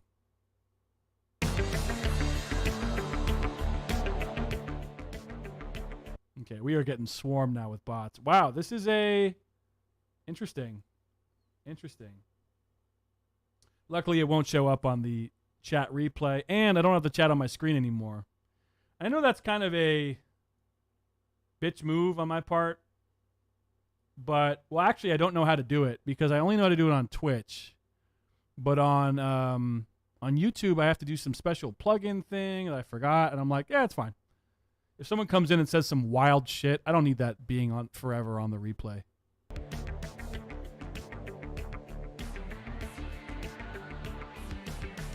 That's so funny. That's so funny. Welcome to Bad Gear. This guy. Yo, and actually, you know what's funny about this? It's a mono digital synth. God damn it. Like, oh, I don't even know where to begin with that. Oh my God. You know what's funny? I saw a video of his recently, and he used like 3 of my memes that I have made over the years.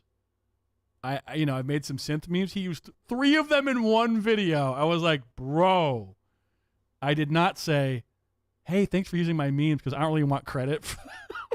I don't need credit for that. But it was funny to see. Let's see. All right, something happened. So someone has basically found my stream and decided to send sex bots. Okay, cool. The show about the world's Not a most big deal. hated audio tools. The 90s, a decade in which synthesists were going to great lengths to create the sound of the future instead of chasing. Oh man, that video that he just showed, that's a fucking funny. You know what? Can we watch that? Holy shit. Roland 90s. I mean, this is a good video too. Oh, how do I find that? Dude, it's fucking funny. Oh, here it is. The Roland MC303 video, 98. Dude, this is so funny. Holy shit. You don't even need to know anything about synths just to see how funny this is.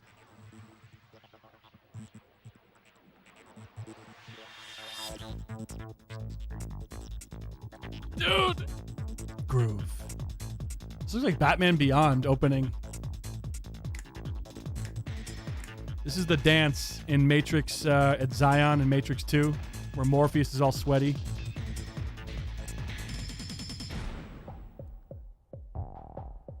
Build fat, floor-pounding, dance, techno, hip-hop, or jungle grooves with Roland's new MC303 Groove Box. It's a sequencer and sound module that can play back dance rhythms and styles with over 400 incredible Roland dance sounds. A compact retro-styled box, a musical erector set for DJs and dance musicians. Oh, it's an erector set, all right. It's going to leave that one there. This looks like one of the worst interfaces I've ever seen. This looks terrible. And dance musicians. Roland's always making a joke of himself. Yeah, apparently. These wheels need to die. I mean, they did die. No one uses them anymore, but God, I hated those types of wheels.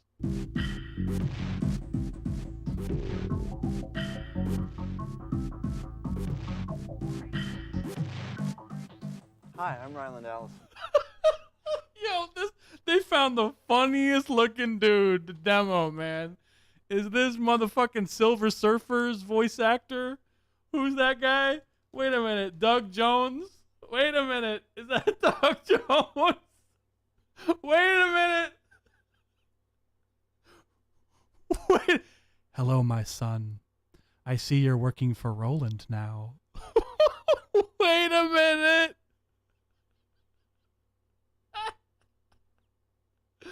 Motherfucking Silver Surfer. Look at all his characters, bro. He's the fish man from Hellboy. He's this. I don't even know who that is. That's so funny. It's him. No, it's not him. It's his son. I'm here to show you an amazing box that's changing the face of techno and hip-hop music production. The Roland MC303 Groove Box. This is an instrument that many of us in the dance and music world have been dreaming about. It's a compact sequencer and sound module with killer real-time controls and all the funky Roland drum and synth sounds that have driven progressive dance music creation for years. See, what people don't realize with these types of videos is that this guy has had this thing for, well, first of all, he's getting paid from Roland to do this. And then he's,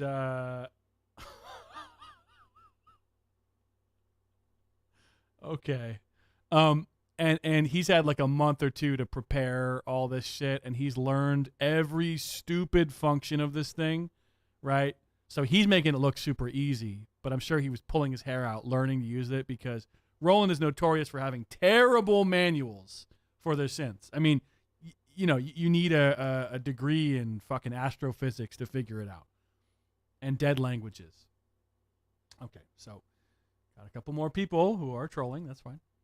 Classic Roland's rhythm and synth sounds such as the TR-808, 909 rhythm composers, the SH-101, MC-202. You know, Dame, I'm going to call you Dame. I keep calling you DSC. Dame, do you think the 808 is one of the most repackaged things in any type of product ever? Like, goddamn, do I need to, I mean, this is from 98, obviously, but even today, you know, the new SH4D.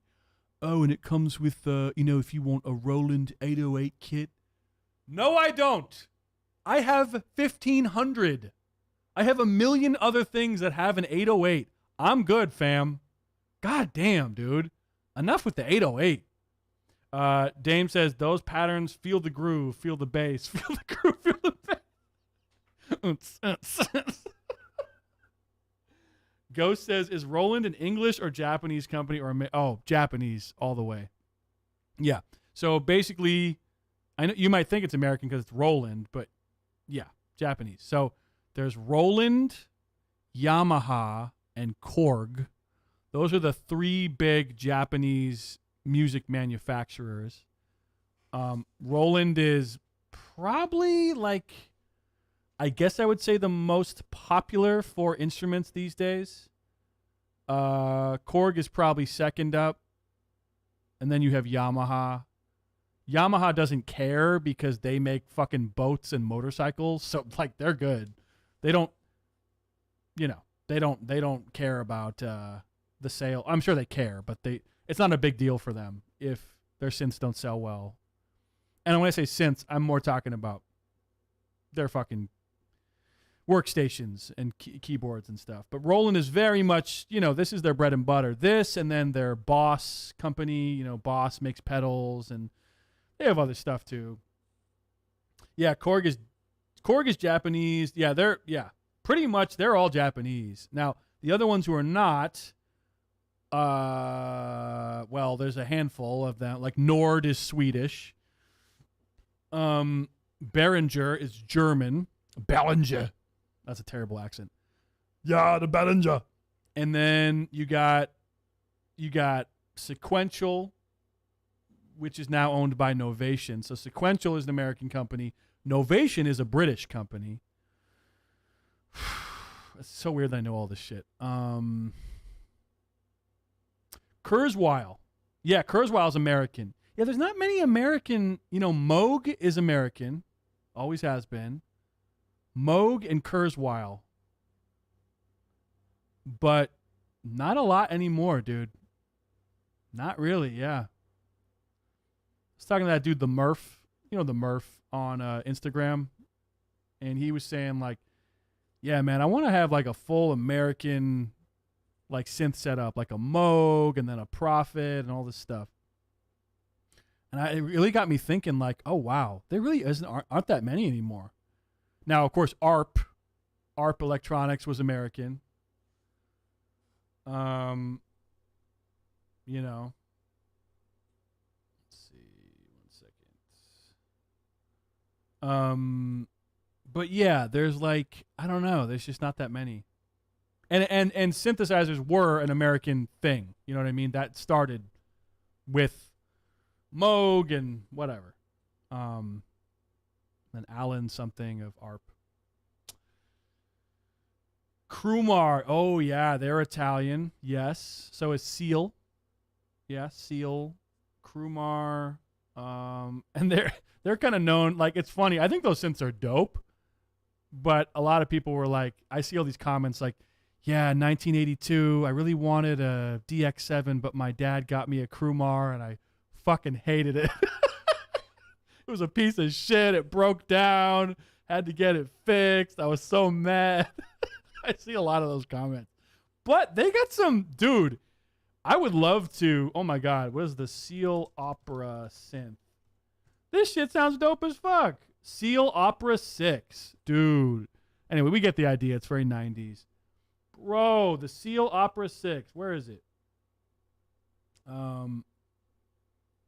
Check this out. I'm sure you know about this one. It has an SSM filter. I guess.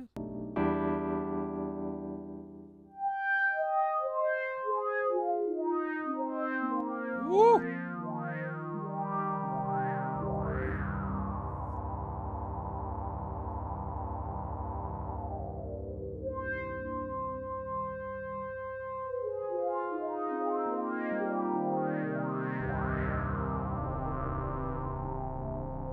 Yeah, it's got a very vowel-y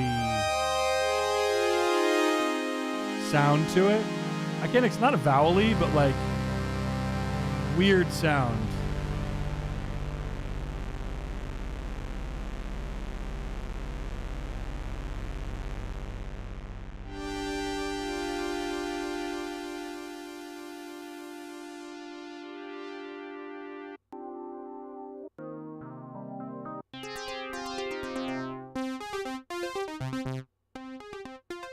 Here, fuck this. Let's listen. This one's cool. This one's dope. Oh! That's just a beautiful keyboard, too. Ooh, kind of harsh on my ears, though. Here, let's play the first one. Oh, that's cool!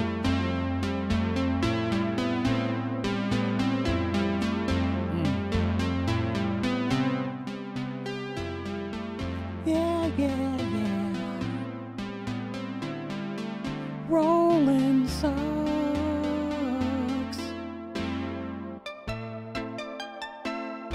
Oh! Now, pause. He definitely has effects on this. He's got reverb or something on it. You know, it didn't sound this good out the box. You know.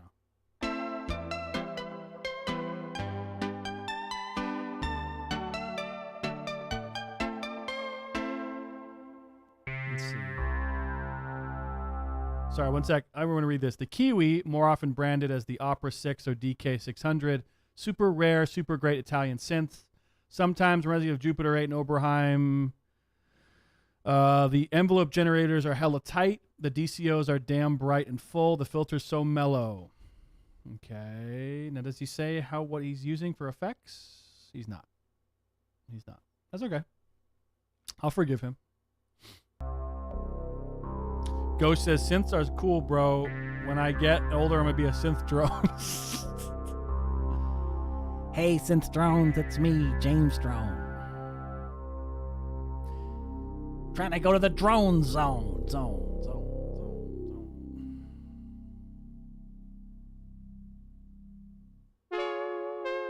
Ooh.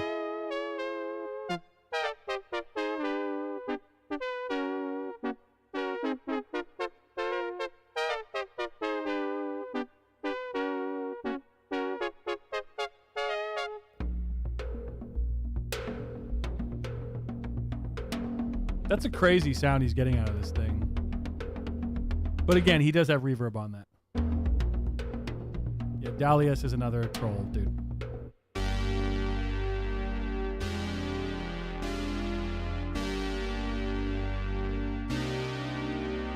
Now, does this thing have MIDI? It must. I would love to buy one of these. However, I'm pretty sure they are expensive as fuck now. Let's see. DK600 synthesizer. Bop, ba-dum. Yeah, come on, man. Look at this shit. 1475. That is way too much, in my opinion. Way too much for, let's be honest. I mean, it sounds cool, you know, but come on, man. And it's also, he doesn't ship this. You have to pick it up in Dallas.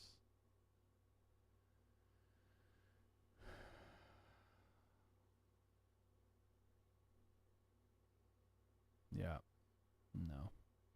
No.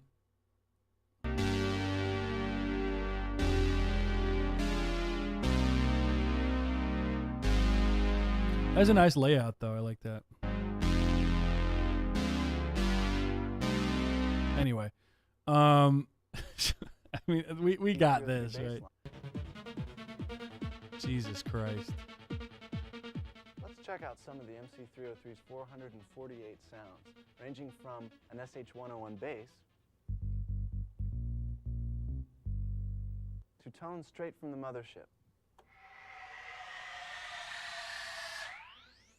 The lines you create on the MC303 can be played directly from the 16-note keypad or programmed into memory in real-time or step entry. Listen to what the MC303's real-time controls and onboard effects can do to any of the sounds. I'm sorry. We shouldn't even watch this. We get it. It's stupid. Yeah, man. But is there any cool synth stuff? Oh, well, there's the Behringer Pro. Okay. So this one, I was going to buy this. I was going to buy this in, 2020 or something? And Behringer literally took 3 years to put this out. Now it's finally coming out. And in that time, I already had bought and sold the Prophet 6. So now I don't want this. You know?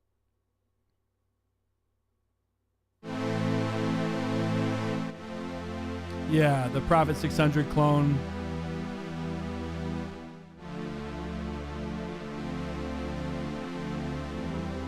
They would have had my money if they had released it when they, you know, were talking about it 3 years ago. But now it's, I don't care.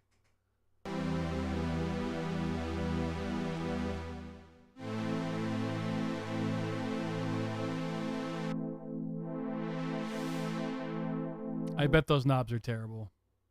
Come on.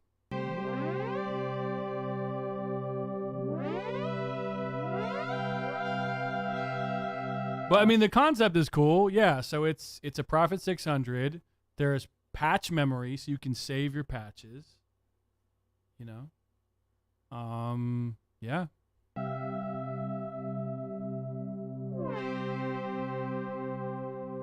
Hello, today I want to talk about the Behringer Pro 800. I don't know why. Never mind.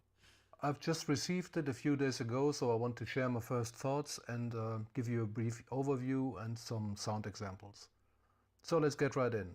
The Behringer Pro 800 is a recreation / clone of a sequential Prophet 600 in a smaller rack or... I mean, do you guys even care about this? I don't know. desktop format.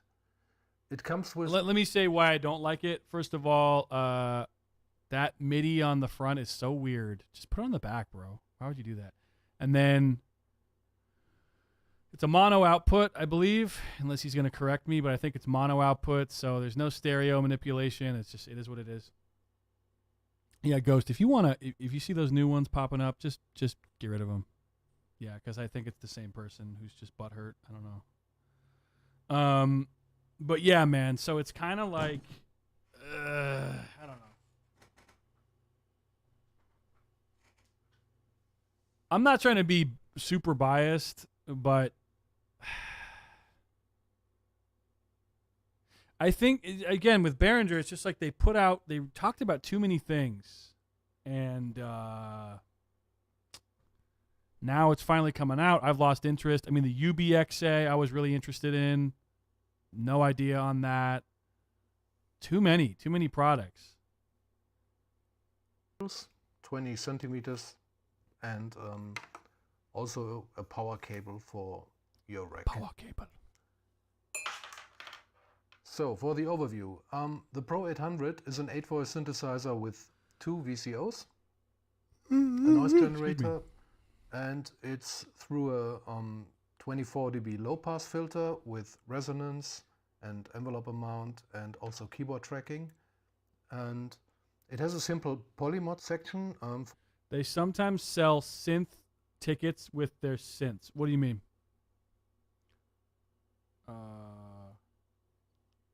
Yeah, I don't know about this, bro. I don't know.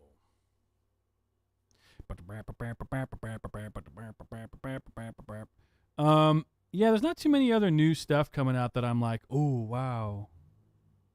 Wolf tickets. What are wolf tickets?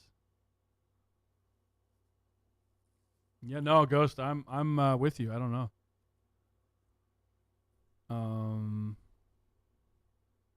Oh, you know what? Sonic State. Oops. You know what? We talked about this already, but I don't think you and I did, Dame, but yeah, this Kodamo mask. I'm not going to spend too much time because I've already done. I've played this on two different streams now, but this one's a shame because this got some wild sounds. Okay, no problem. The level of noise, bring down the level of oscillator 1, then we can go It's to a digital filter. synth from Again, France. Come out of that mode.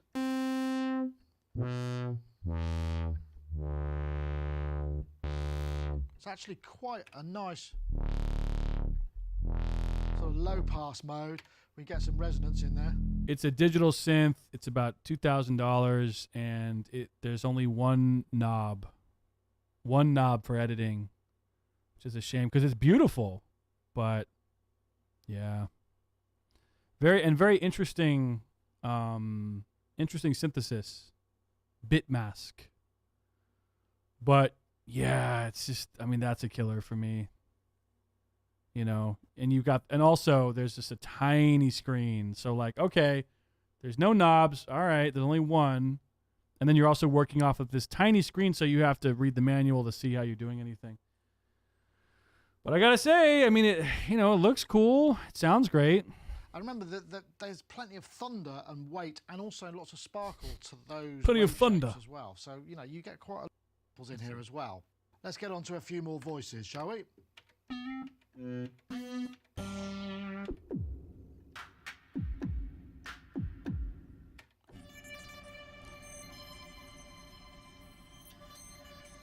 It almost feels like a synth that came out in '91 that was never released. That's what it seems like. Using that lovely. If we go into general, the mode is paraslur. Yeah, this paraslur mode. Yeah, it needs more knobs. Great sound. Yeah, I agree. Really nice. It's got, for some people playing a paraphonic synth it's got a really nice. I would buy it if it were quite a bit cheaper. Yeah, the oscilloscope is cool, man. He shows you exactly, what you're listening to. If you play all the notes at the same time.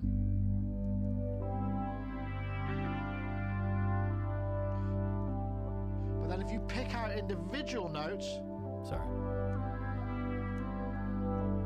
They act like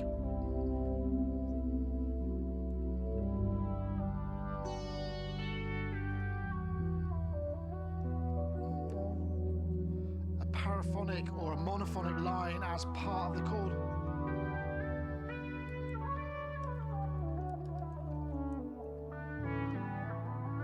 Yeah.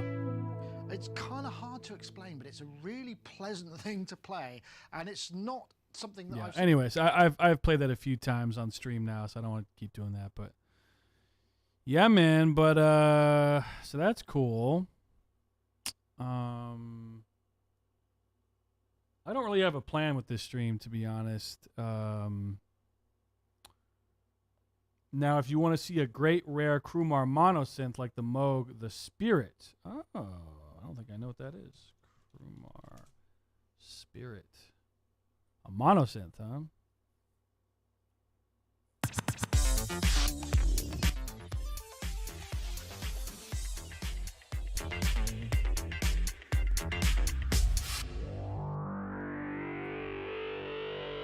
Whoa.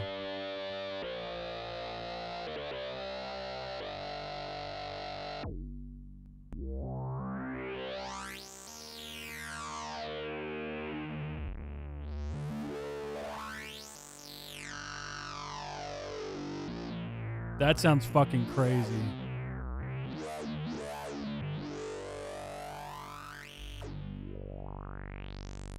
It has multiple wheels too. Weird.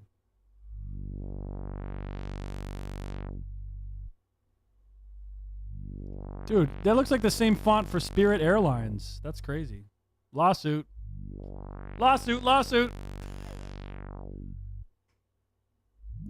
Oh, really? Bob Moog collab with Krumar. Oh, that makes a lot of sense.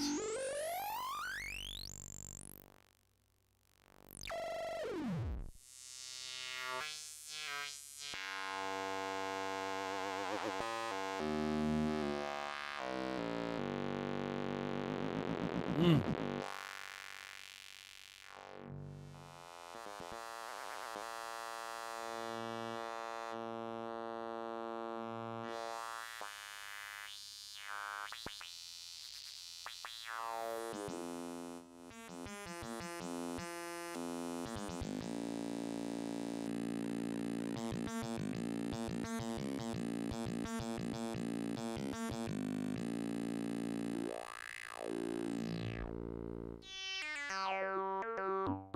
Filter sounds so weird, but there's multiple filters.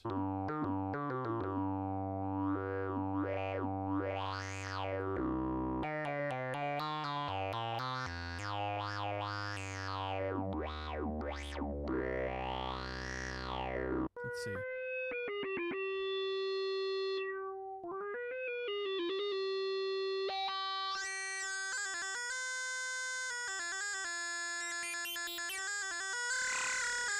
Whoa.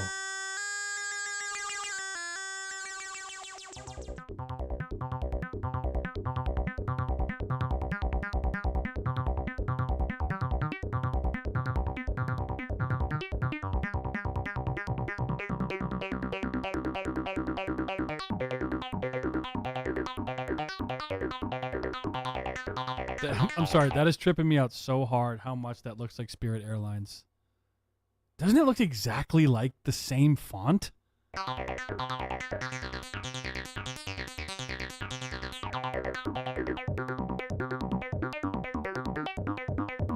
attack is a little too clicky for me, though.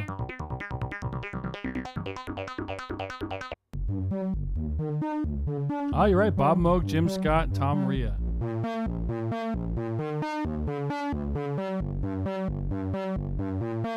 Usually perfect circuit. I pass on demos. Oh, yeah. I'm sure there's other ones. What's this? Damn, it's 20 minutes.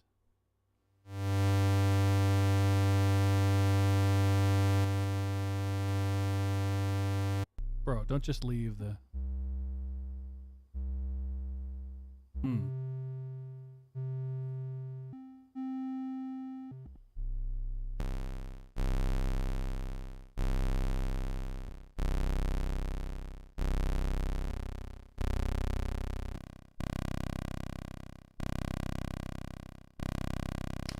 Yeah, I don't know about this one. But yeah, interesting synth. Interesting. What the fuck is this? My synthesizer's broke. Whoa, what the hell is that? Have you seen this one before? What the hell is that? The Krumar DS2. Whoa. But I'm not even mad.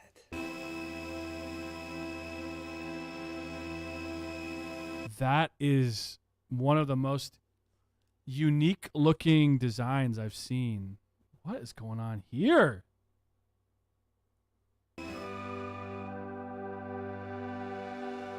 Hi, I'm Heinbach, and it's good to have you back. What I have here is a Chroma Heinbach. DS2 Heinbach, synthesizer from Italy. I've never seen that type of teardrop design on a synth ever. It's almost like a guitar pick. I get what it is. It makes sense, but that's wild to me.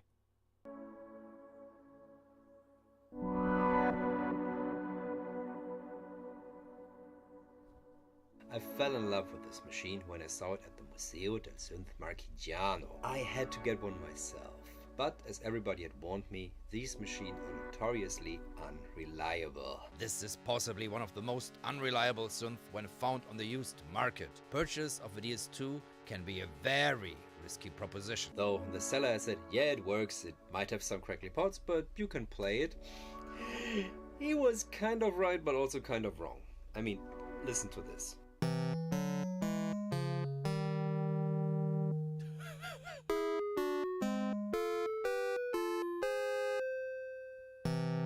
Yeah, that motherfucker sold you a broken ass synth.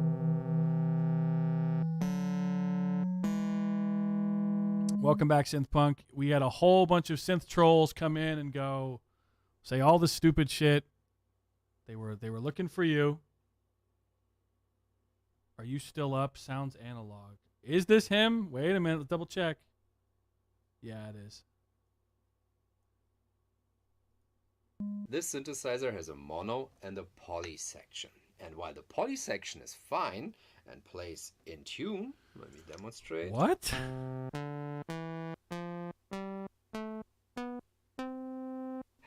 The mono section will do a bit stranger stuff. What the fuck? And it does it kind of random across the whole keyboard. That is, dude, there's a mono and a poly section. That's wild. And yeah, that was out of tune. Holy shit. That means when I play the two together,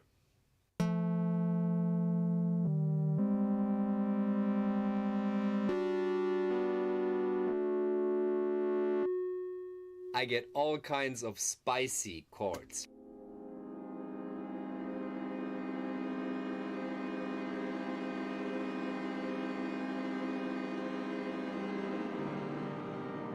Love the design.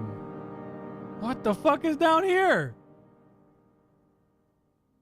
Synthpunk, you don't like Heinbach? I don't mind him. He seems like a nice guy. And for some reason, this I'll be honest, I like him a lot more than the soy-faced YouTubers. Whoa, dude. You know, the ones with the thumbnails who are like, I don't count him as one of them. Inspired me so much that I recorded 17 tracks in 24 hours. 17 tracks. Call bullshit. I don't know about that. I guess they could be 17, but like terrible. Synthpunk says Venus Theory and Jason Nathan Jones. I know Venus Theory. Who's Jason Nathan Jones?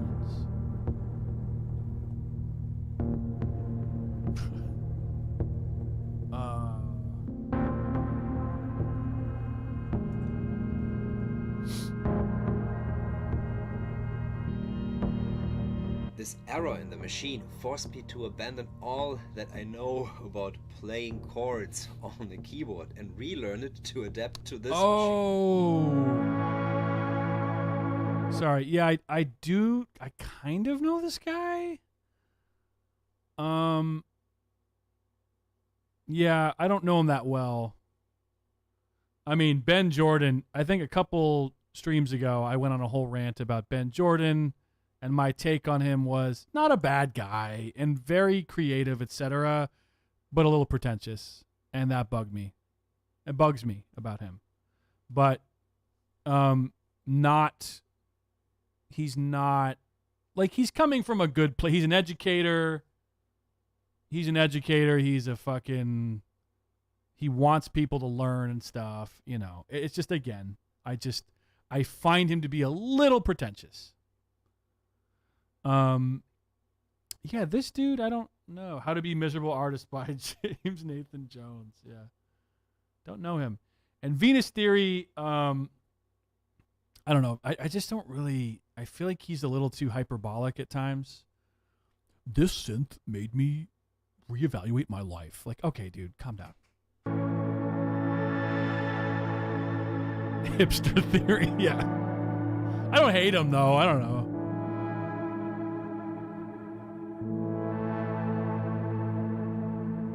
I just typically won't. If I see his video, I'm like, that's okay.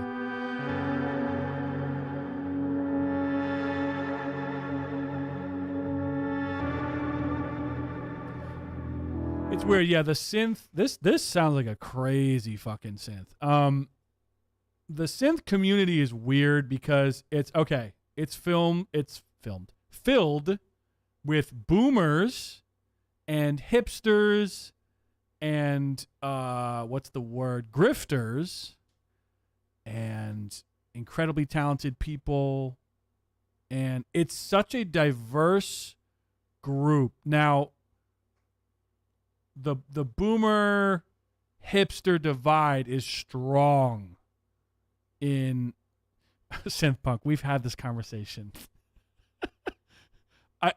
I know that you're not literally a baby boomer. I know that. You got to look up the term boomer, okay? It's an insult. And by the way, I wasn't even talking about you. But if you're volunteering yourself, my mom is a baby boomer. Literally. But the internet term of boomer means anyone who's older than like fucking 40. Like, and it's not fair and it's stupid.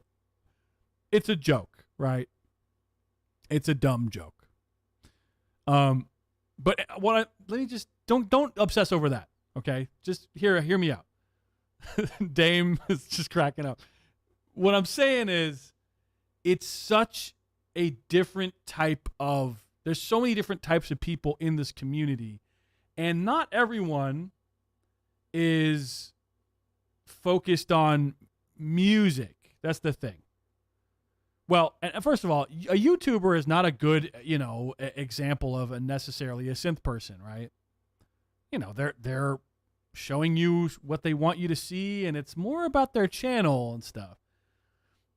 You know, all this to say, I think Heinbach is, he's just a goofy guy. He's cool.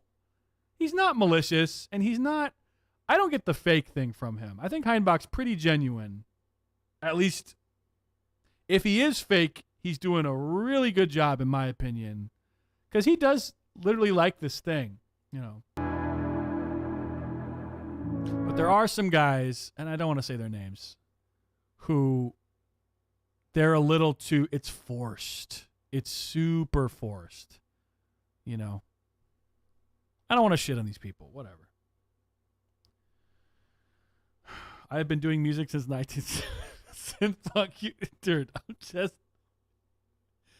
Heinbach is a showboat. He can be pretentious. Bo Beats. Well, I didn't want to, yeah. I'm not a huge fan of Bo Beats' videos. I don't know, because they feel a little too, like produced, I don't know. It's whatever.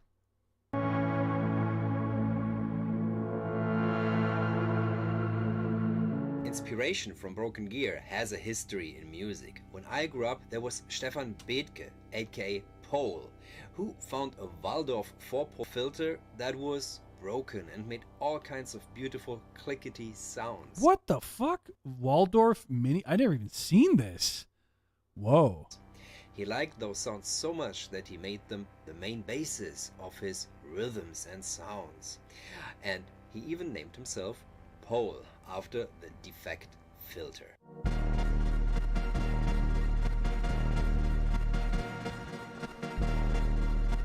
That sounds great. Even with the reverb on it, it still sounds really good. Dame says some of these synth folks are the film overhead showing my boutique synth with a 4-track with a coffee in it. Yeah. You're not wrong. The Plant. Ugh. The Plant. If I see a plant in your video, you're done. That's it. Calling the cop. No, I'm just kidding. That's true. That aspect, I don't know, because that is okay. I'm trying to be nice because that is an art form of people who like the little grooves and their tiny little boutiques and like that. Okay, fine. Yeah, that is legitimate music. I get it, but it definitely comes off as, hey, look at this.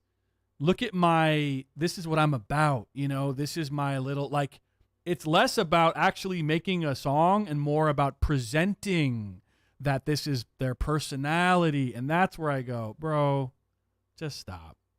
I wish there were more channels, and this is going to sound so arrogant, but I wish there were more channels like mine where they would just shit on something. If you don't like it, then shit on it. And that's why synth punk, you and I get along so well, right? Because I've done a couple of videos where I have thumbnails, but they're fucking ironic. Come on. I mean, I'm fucking around. And my content in the video is not, whoa, guys, buy this thing, and if you do this link, I'll get a commission. Like, no, fuck that. My Roland video about the Juno X was just like, I hate this. I'm just being real. Roland's never going to work with me. Whatever. I got to speak my mind. I wish more people were like that. I wish more people were honest and not trying to get a sponsor. Dude, guys, if I ever make a video and I go, and now it's time for this week's sponsor, I'm going to cancel myself. You don't got to worry about it. If I ever get to that point, shit, it's over. I told you about Espen's video. Yeah. No, I know. He ripped on the plants and all that stuff. I don't profess to being an expert. I just love synths. Yeah, but now if I can play devil's advocate, maybe the reason why I'm not as popular as these guys is because you can't even see my synth. You can't even see this Nord. Can you hear it? You can't see this. I don't have a camera on. I don't have another camera filming everything, and because of that, the audience needs to connect with something visually. So yeah, we can make fun of these guys for their plants and their coffee on the table, whatever. But at the same time, they're getting the point across to viewers, and that whatever. I don't really give a fuck though, because my shit's always been about making music, actually making the music, right? And that's why on my streams, I'm showing you how I'm doing everything. And it's not coming from a place of, can I milk this for more views? It's, hey, look at this shit. Yeah, Cuckoo, I didn't like him at first, and I've come around to him because I realize he's not one of these guys who is doing this for views and shit. He will do a 45, 50 minute sound design video and show people, and show people exactly how he's, yeah, so... Yeah, I kind of lumped him in with the hipsters, and then I realized, oh no, this dude just really loves to make patches and he could charge people for that. Dame says, exactly, we need more channels like you guys, too many perpetrators. Heck, they influence the synth market. Heck, they are the reason why we get this boutique movement. Well, kinda. Yeah, I mean, I wish more people were honest about, okay, the Roland S1, yes, there's some cool features, yes, but do we need it to be fucking 4 inches long? Do we need it to be fucking tiny and just little baby knobs? Can we make something this size? Or maybe this is actually too big. I'm going to be real with you. Way too big, in my opinion. But, whatever. Can we make something that's palatable that you can actually like look at those fucking knobs. They're huge. You know? Once Upon a Synth, I got to remind myself.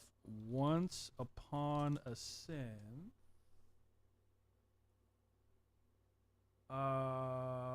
Oh, yeah, this guy. Doesn't he have an intro? It goes, da, da, da, da, da, da, da, da. Wait. Wow, how good is my memory? Dude, my memory is on fire. Great intro. This is Paul. Okay, we're not going to watch this, though. Yeah.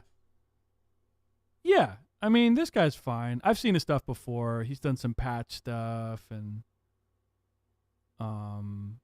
whatever. Miles Away is a well, okay. So you are going to be in conflict with him for a couple reasons. You're not a boomer, okay, but you're an older generation guy, and you're watching a video from some 25-year-old dude who is speaking. He's not arrogant, but he is speaking as an authority, sort of, and he makes a lot of mistakes. He makes a lot of errors. Like, I'll be like, you guys know this about me. When I don't know something, I say it immediately. I think I might have fucked that up. Or I'll say, oh, I'm an idiot. I fucked that up. You know what I mean? Whatever. Oh yeah, no, I got that wrong. Or I go, wait, it has 8 voices of polyphony? Oh, I didn't know that. Okay, well, now I know. You know, so I will call myself out pretty quickly if I do get something wrong. And I feel like with him, you know, he's whatever. Is that a virus? What is that? No, that's an octotrack or something, right? What is that? You know what? I don't like the octotrack. If you use an octotrack, you're off. Just kidding. What is the octotrack? That's by oh God, what's that company? Electron. Yeah, I don't know about Electron, bro. I don't know. Why the octotrack is my favorite sampler. Who's this? Slow Haste. We got a coffee tabler. We got, what do we call them? Turn him off or I'm leaving. Turn off who? Hey, what's up? The Octatrack is my favorite sampler. I think I'm liking it more than the Dig Attack these days. I'm sorry. Oh, the Dig Attack. Oh man, I hate the name. Dude, and this is me. Now, Synthpunk, this is me being a boomer. And you know why? Because I'm going, oh, I hate the name. Oh, it's a new thing. I'm elite. Like that's kind of boomer-esque.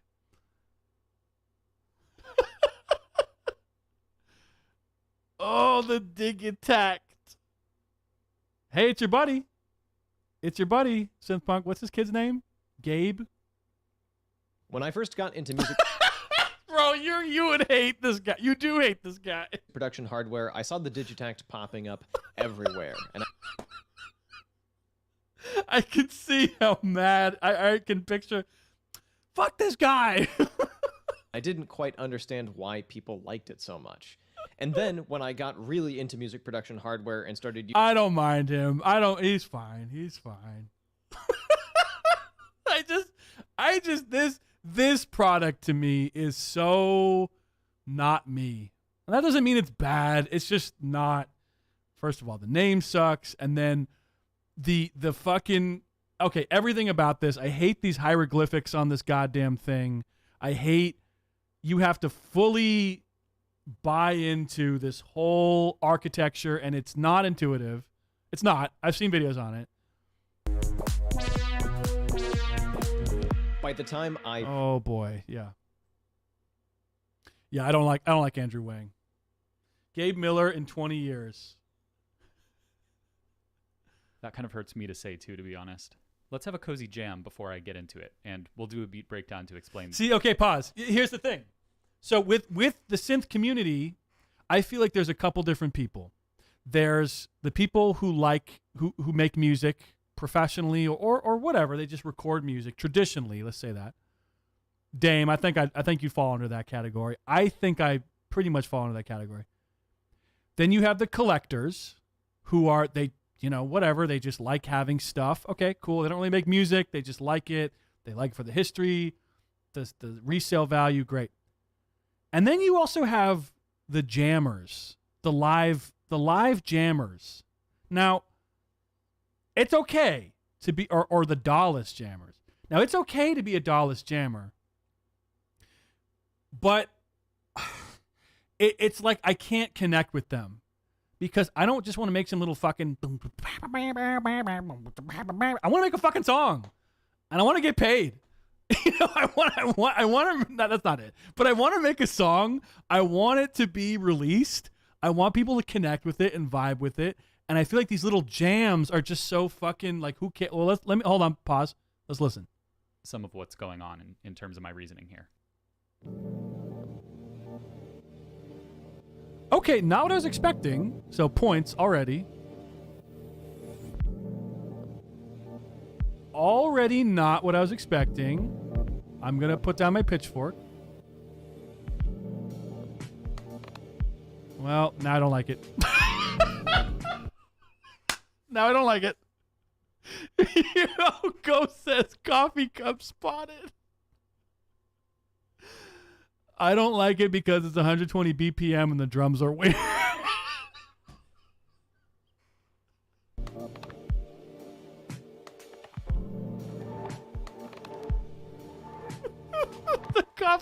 The coffee cup and the candle.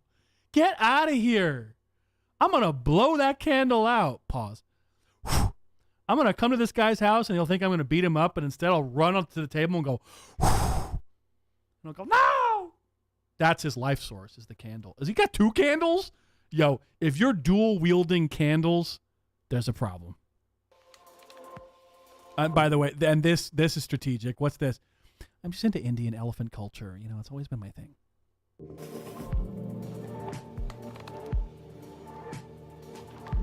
No, but I'll be serious. This is not bad. This is fine. This sounds like oh God, what's the motherfucker's name? I don't know, Portishead or something. You know what's funny, Synth Punk? I am totally sober. I am completely sober. I'm on antibiotics right now because my finger's all fucked up. So it's like an infection. So I'm not drinking. It's just, this shit's funny. But yeah, man, we should get a drink.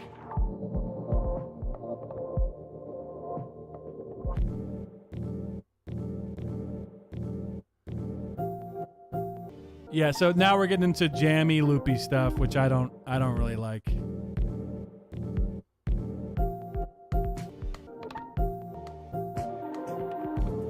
Am I tripping? Oh, there's two. There must be two inputs there, right? Because it sounds very stereo. Yeah, there must be two cables there.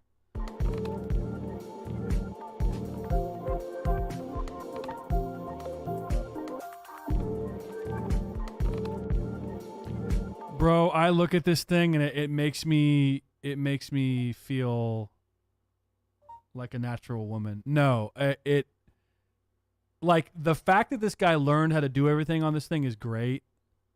But when I see this shit, I'm just like, dude, look at all this. Look at all this shit.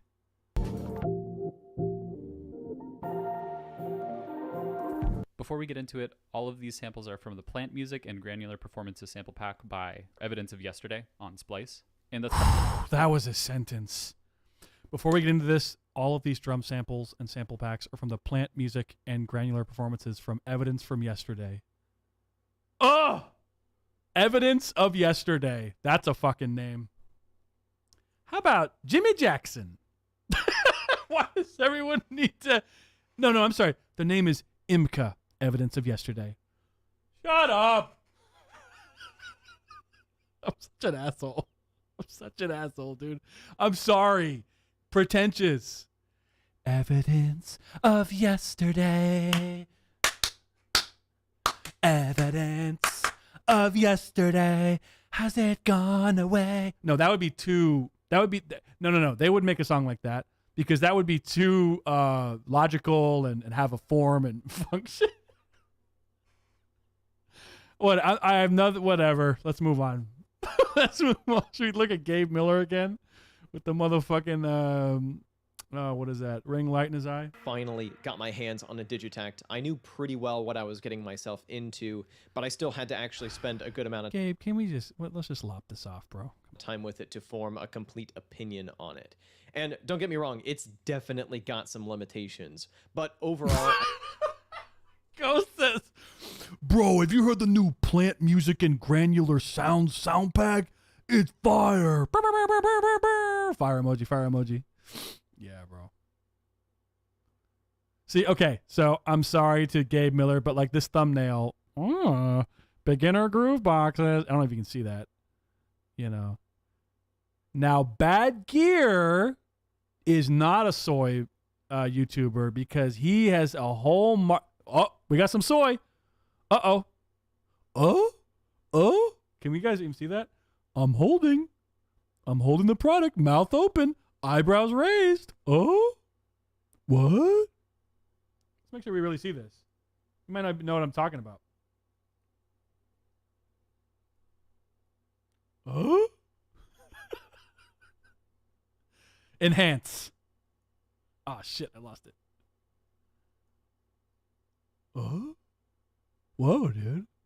Like, oh, well, what does that face even mean? Did your mom walk in on you synthing? You know, what is that face? I've never made that face in my life. I've never been so shocked about a synth that I would make that face. Bro, just find me and shoot me if I ever make that face. This is an open invitation. If you see me in a YouTube video making that face in the thumbnail, it's open season. I put a hit on myself. Such an asshole.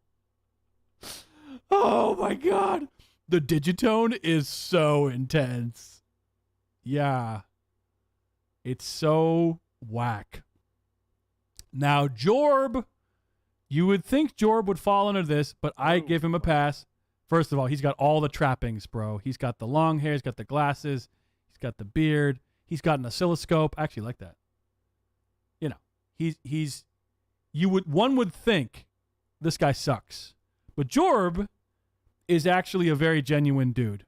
You know, when he talks about something, things he likes, things he doesn't like, and it's not coming from he's not selling you anything. He's like, I think that's pretty cool. I haven't seen anything like that in a while. This is cool. I do wish this was better, blah, blah, blah. Jorb is great. Love Jorb. You know, not that he needed my approval. I don't think he knows who the fuck I am, but I'm just saying. Good guy. Like him. Oh my God, dude. This is such a fucking, such a catty stream tonight.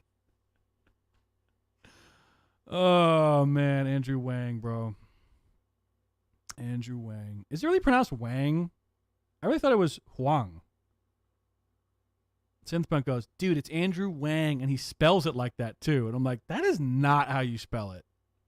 Is it? I guess we'll never know. What are we even doing tonight? What am I even doing? I'm just talking shit. I don't know. Dame, I don't know if you're still there. Are you on YouTube at all, man? Because I would like to show off your channel if you got one. Dame Sysax. I know you're on Instagram. I don't think you're on YouTube. Darn. Ghost, you should follow Dame. Let me pull up his Instagram, because let me tell you something. First of all, huge appreciation of music, but he actually makes shit. He actually makes music, and not no fucking live looping jam queefing butthole track. You're on YouTube? Oh, you follow Dame?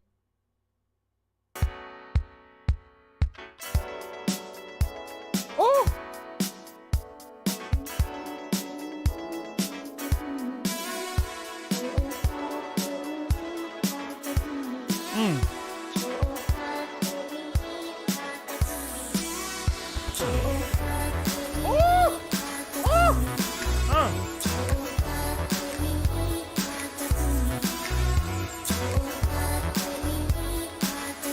Bro, that multi-move mode.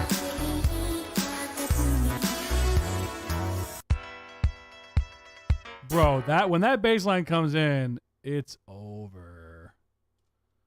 Let me find you on YouTube. Let's see.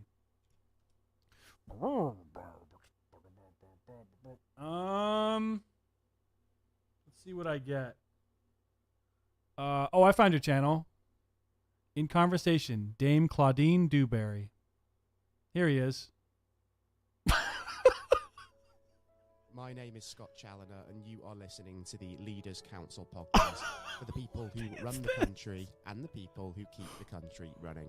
Now, as What regular listeners of is this program will this? know very well, part of our mission here at the Leaders Council is to bring you a variety of distinct perspectives on leadership and current affairs.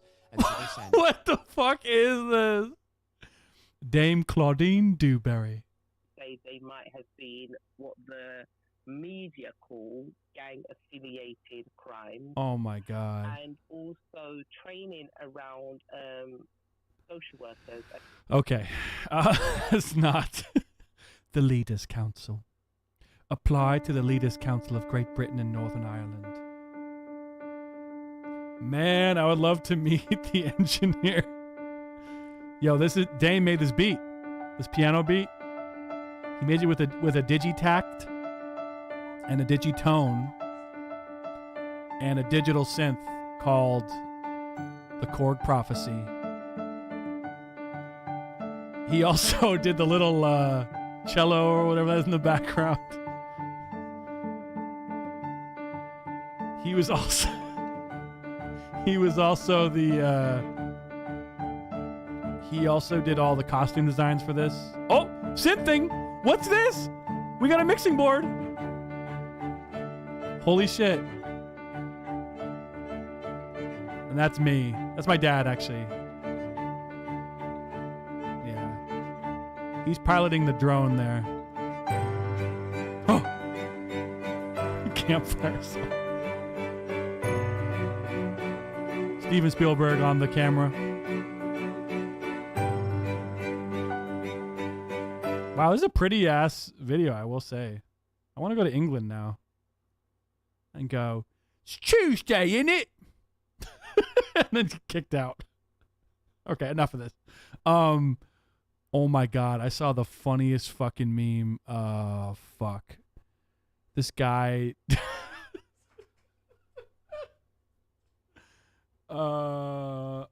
English people, at least our schools. At least our schools. Well, at least our school.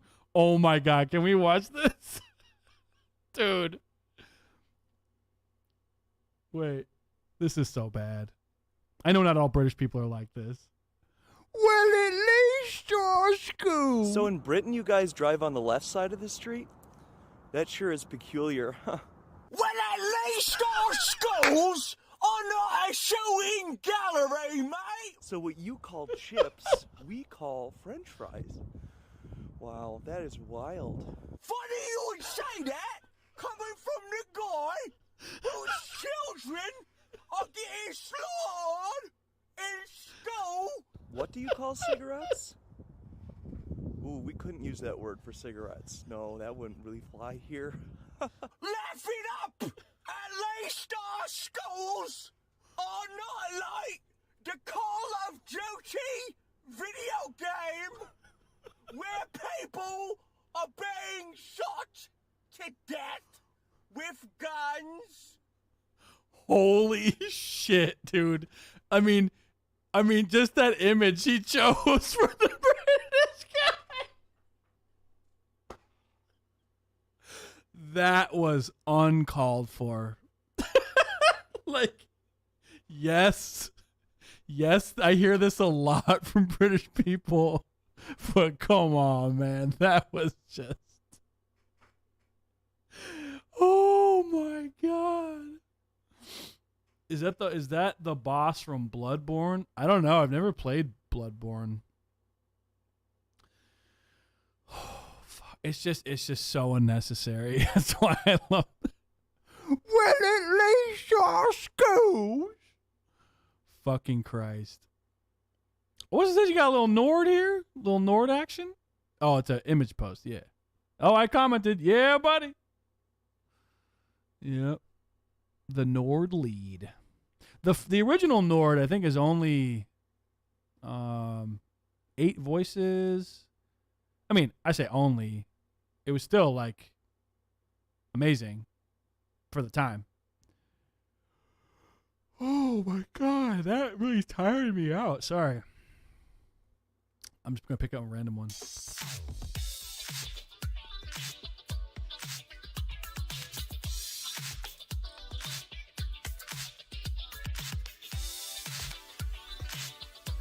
And you notice his camera work is just enough.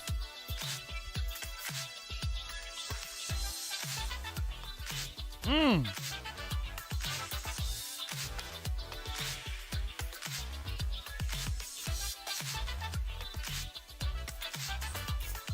Mmm.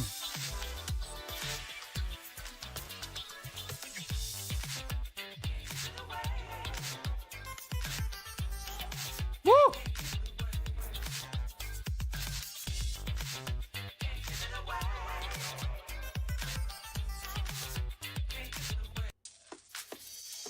Man, I wish Moog just you know what? Stop reissuing the mini Moog. Just reissue the memory Moog.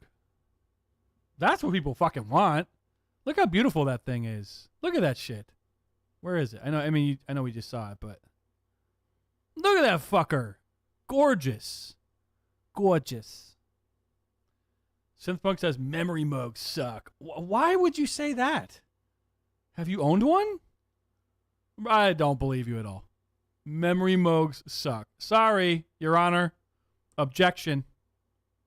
This shit sounds fat as fuck.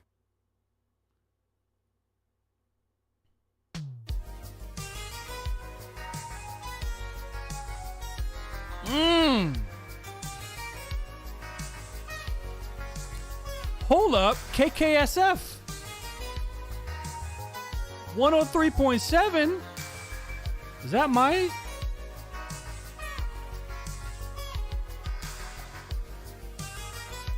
Wow.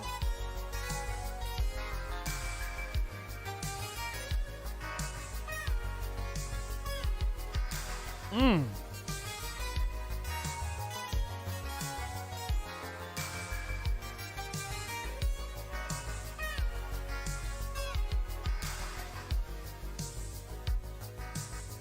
What's up, Gladic? Yes, he is. He's in the chat right now. DSC, Dame SysX. Follow him on Instagram. He fucking rocks.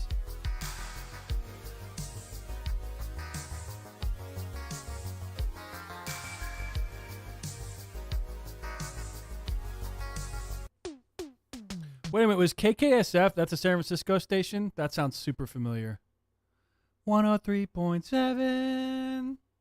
Because you lived in the Bay Area for a little bit, right?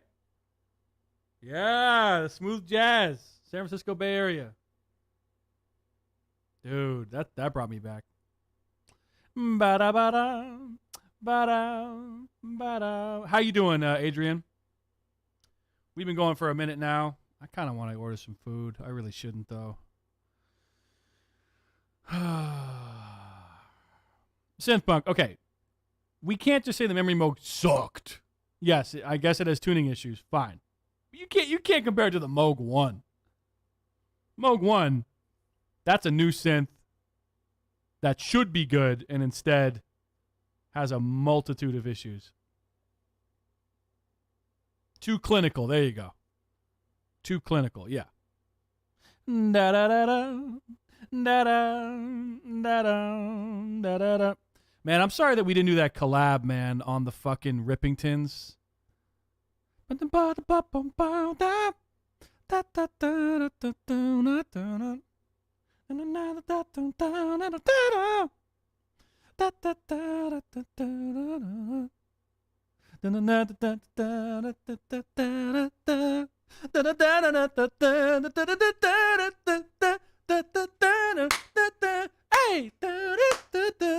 rolling sucks my ass, sucks my ass.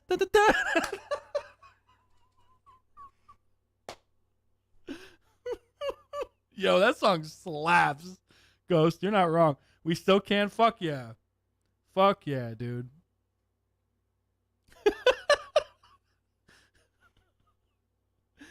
Tourist in Paradise, dude. That song is a banger. Damn, son, where'd you find this? Dude, I was talking to a guy the other day on the phone for my job, and he was transferred to me from a colleague, and he goes, damn, man, you got a radio voice. And I go, really? And I swear to God, I go, damn, son, where'd you find this? I'm so glad my boss wasn't listening to me. Because sometimes they monitor calls. If you heard that, you go, Kiko, what are you doing? We don't,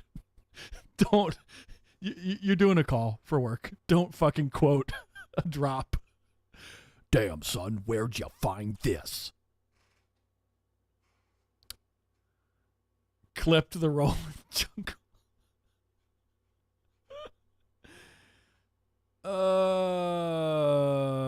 Ghost has a good question. He says, Prophet 600, then I remember we looked at the Pro 800. How are they legal ramifications for like parody synth stuff? Well, it's not a parody synth. It's a ripoff. It's a clone. But it has some, I mean, as long as the name isn't directly copied, there's some legal loophole, you know. Like as long as they don't own the rights to a specific phrase, you know what I mean? There's always some sneaky lawyer way they can get around it. We're talking about Pro 800 versus the Pro 600. What's up, B2 Zap? Oh, hell no. Rolling sucks my ass. Sucks my ass. I had a Prophet 5 Rev 4 and my 6 track sounded better. Yeah. Rolling jingle. Trapaholics. Also, Memory Moog has a dozen of tricks, and that is it. I mean, dude, I'm sorry. I've heard the music that he's made, you know, that Dame in the chat has made with the Memory Moog. It's fire, dude. It's fucking fire. So, I'm sure there's tuning issues, don't get me wrong, but I can't say it sucks, you know. I just can't be that blatant about it, you know what I mean? Fucking, I will tell you which synth does suck, though, that I had. What's a synth that I just absolutely hated? Hated is a strong word.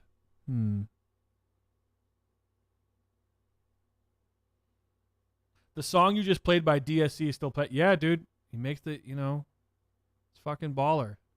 Let's hear another one.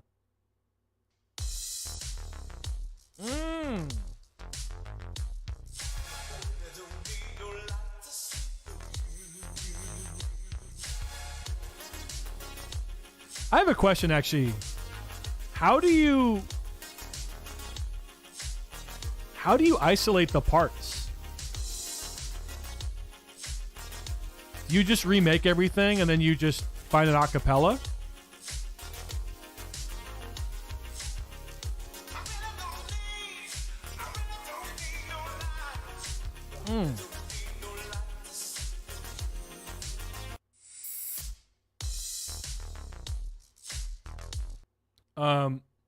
Love the metallic edge the Moog has in that video. Yeah, dude. Synthmug says it's not worth $16K. Well, okay, fine, but you know, like the Juno 60 is fucking like 3,000 or whatever now, 4K now. It's still a great synth. It's just that's inflation kind of thing, you know. But we can't say that it sucks. Well, you can. I just don't think it's accurate.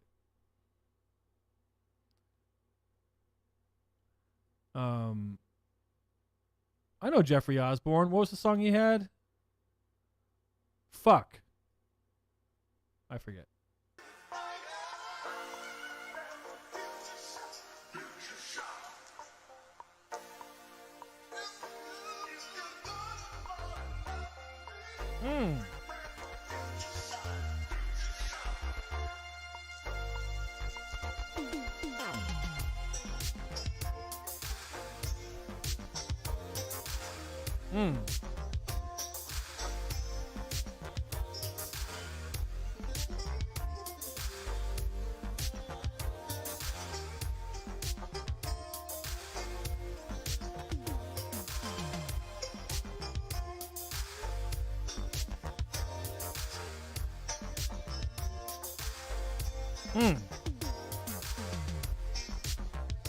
What's Moises?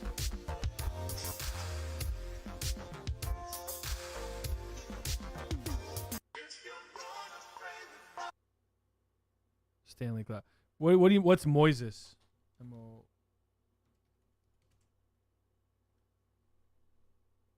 Oh, vocal remover. Yo, what the fuck? Yo. Is it you pay for it? Play with your favorite artists in any key at any speed. Remove vocals and instruments in any song. That's fucking crazy. Why does Kiko's music kick ass, but it's like VSTs? Well, I use a combination. I use a combination of VSTs and yo. It's an app. Okay. Huh. I mean, I think it's really just knowing, it's always knowing what you want to do, Like knowing, I don't know, being intentional with your composing. Like if you're just making some fucking stupid ass shit, it's going to sound like that, Whereas if you know the kind of sound you want, like this Mercury 6, I love this plugin,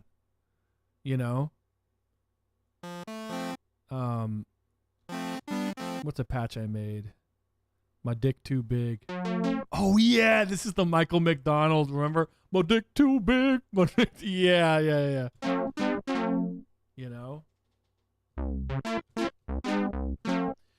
Dude, you write great music, but you don't need a memory moog. I know, but so what? Like, but that's not okay. We're doing two different points here. You know what I mean? You can own a memory moog and make some dope shit with it. Great. Like, we can celebrate both things. You can use VSTs. Great. But I'll be honest, I prefer using the Nord to this thing. You know what I mean? I will get a third wave, I think. That I might save up for that. But it's just being precise. Like, it's just, knowing, okay, when something sounds bad and good. Like, okay, for example, let's make this green. Nope.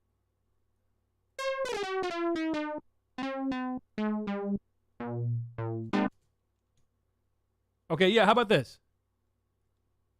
Okay, listen to this. I mean, that doesn't sound terrible, but it's a little lacking. Let's make it a little slower.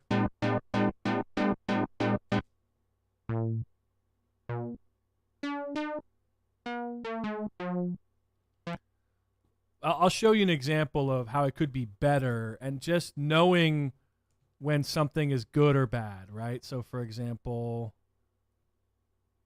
okay, let's just take this patch or this whatever.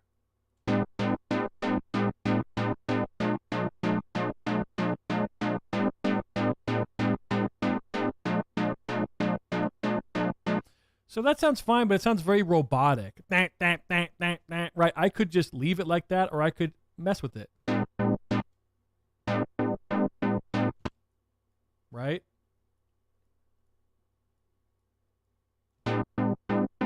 Exactly, Adrian.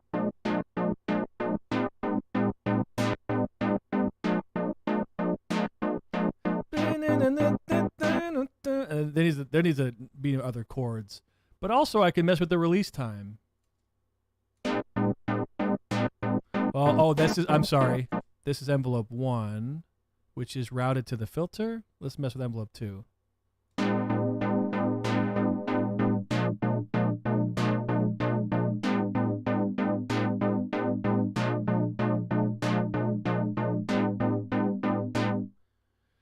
Yo, B2 Zap. I actually have been using Diva for mini Moog style sounds recently. It's been fun.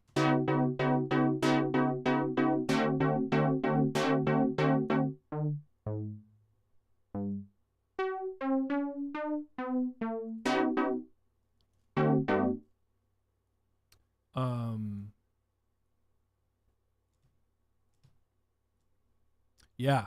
I've been messing with diva because everyone goes diva, diva, diva. I was telling actually Dame about this, and what's great is if you're just programming a monosynth patch, it's not crazy on CPU.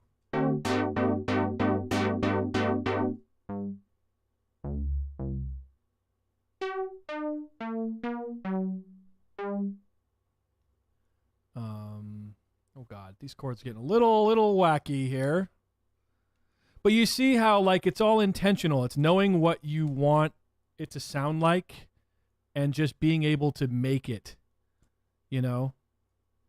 That's really what it is. And yeah, that's not a super obvious thing. And also saying, you know, like this chorus isn't, I don't love this chorus effect or whatever this is.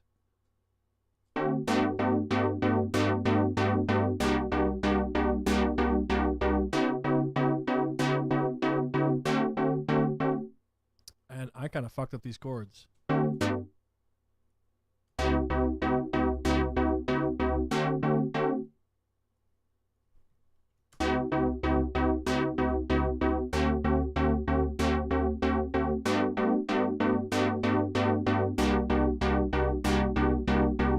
This first chord's wrong.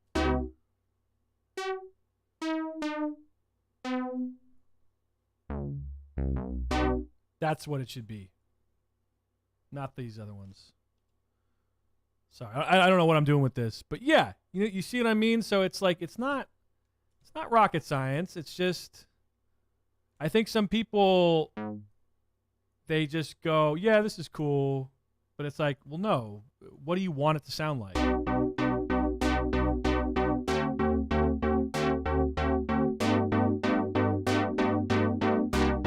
Let me show you Diva. Let's see. 1 second.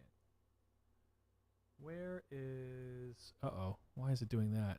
1 second. Let me see if I can pull out Diva.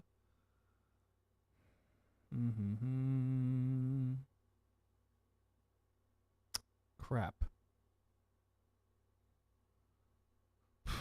Un momento, por favor.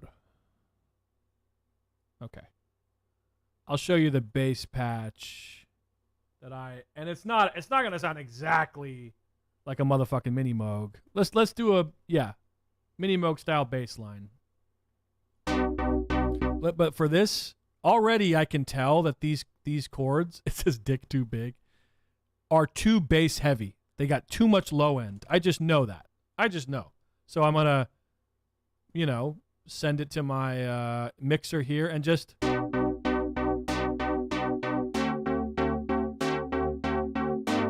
You know what I mean? And there you go. Boom. And now I've cut out some of that low end. But here's the Mini Moog. Now, let's see if we can make it sound better.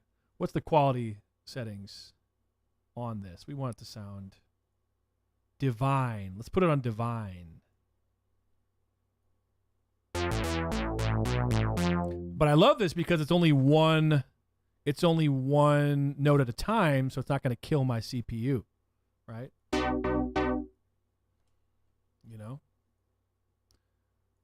We don't even know what kind of beat this is going to be. If it was a full chord,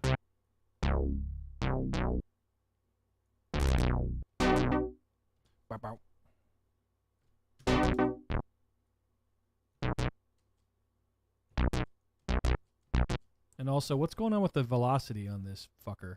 1 sec. Uh-oh. Velocity. I'm still getting used to Diva, to be honest with you. I don't know it that well. Yeah, it's not affecting it at all. No. Oh, there we go.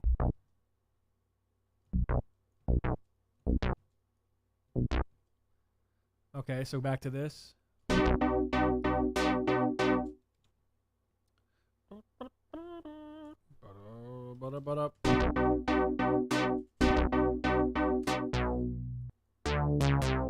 Whoa, it sounds out of tune. What the fuck? What the fuck? Wait a minute. Let's fix that. That sounds terrible.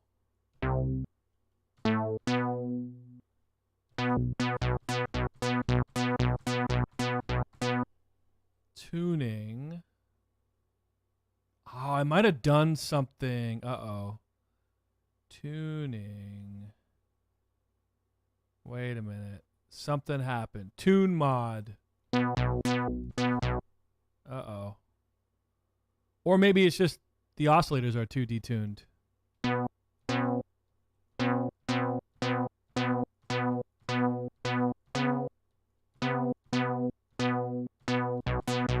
No, that's pretty close. I bet it's the other patch. It's the Jupiter 6. It's the cross mod. There we go.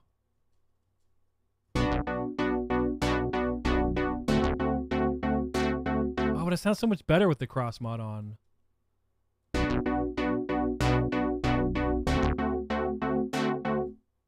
Ba-da-ba-ba-ba.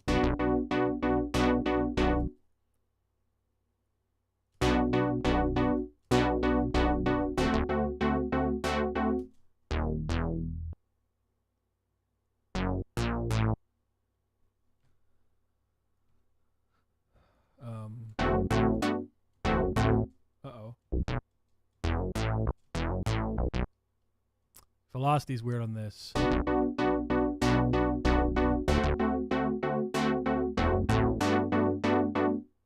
Mini Moog. I have no idea what I'm doing, guys. Read the chat. All right. So had the Memory Moog for years, so I might as well use the Memory Moog. Exactly. How much was your Memory Moog? I bought it for $800 back in 2003. Yo, man, and I bet that felt high at the time too, huh? That's crazy.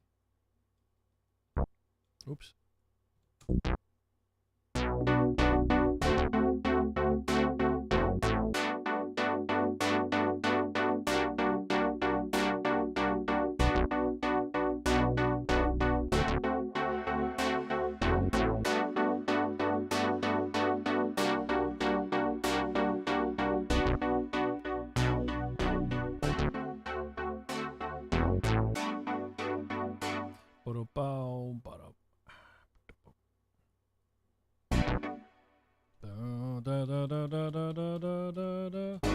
Oops.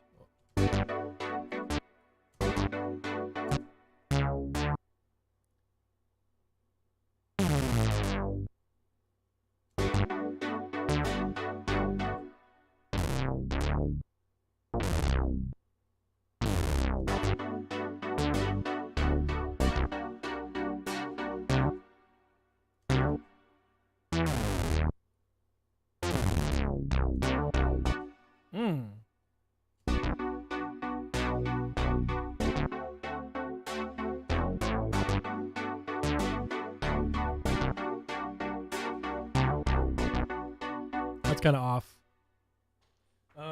800. Damn. That's crazy. After the stream, I'm going to make some music. Fuck yeah.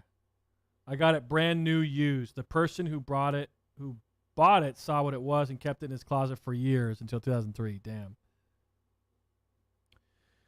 So if your Memory Moog could be sold for $16K, would you sell it? It sells that much now? Nah, I do love it. I see one on eBay for $23,000, which is a joke. Damn. Yeah, the Diva, right. I know a Moog tech. He charges $5,000 to get your Memory Moog straightened out, but if yours dies, you're only out $800. Right. Kiko, I think I'm getting close to you when it comes to making chords on the fly. Be worried. Damn. Yes, indeed, Gladic. It sells that much. It's stupid. I mean, that is crazy. That's a crazy price. You know. But again, that doesn't mean the synth is bad. You know, that's the nuttiness of the market. You know.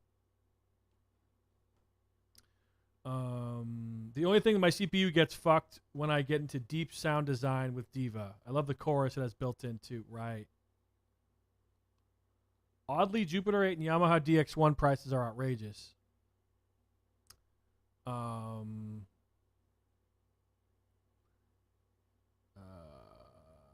DX1 is 2 DX7s, right?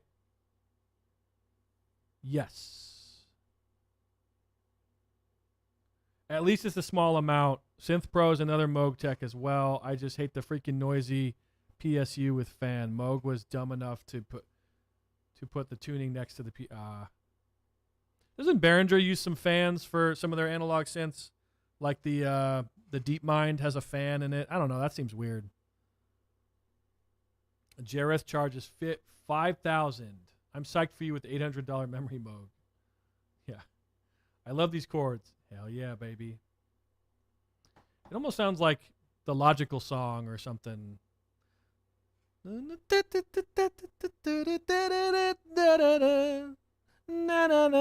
the same, obviously.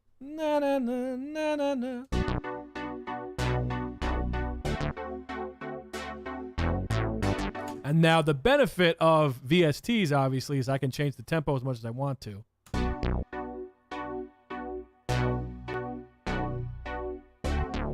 You know, without having to re-record it and stuff, but...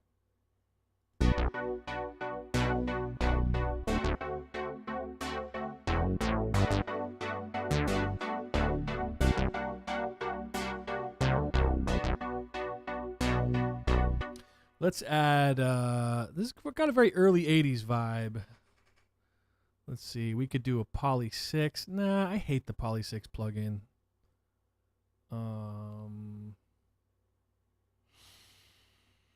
a ton of fucking synths here. Oh, we could use the Korg DW8K. What's that shit called? The F. Have you seen this, Dame? Bro, it's a straight up copy of the DW8000. I mean, the UI is pretty much the same, except now you just do it there.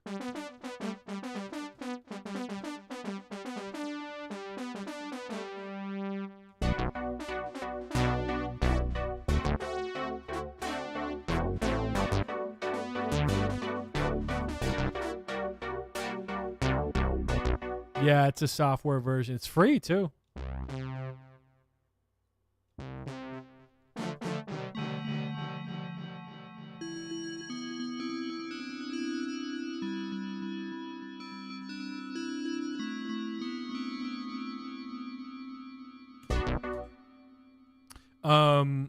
I'm sorry, guys. You guys are chatting up a storm, which is great. I just have trouble catching up. Let's see. I would take a Prophet Rev 2 over a Memory Moog. Maybe. I wouldn't. I want that fat Moog sound, man. It's a player synth, but a third wave could do a lot more. The fan on the DeepMind never bothered me. Yeah. The fan on the Moog one wasn't loud at all. It's just the fact that it needs a fan at all is a little sus to me. For a modern DeepMind, modern analog synth, you have a fucking fan in there? That worries me a little bit, you know? I also sold the Prophet 6 too. Yeah, I loved it. Dude, we had the same story with our Prophet 6. I'll tell you what vintage I would love to have. A Juno 60. Absolutely.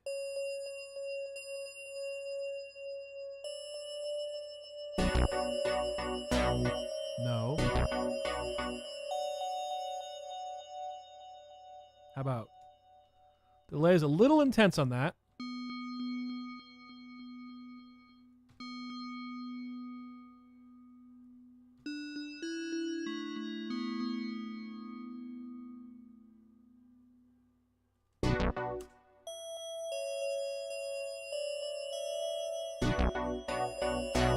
Oops, I fucked up.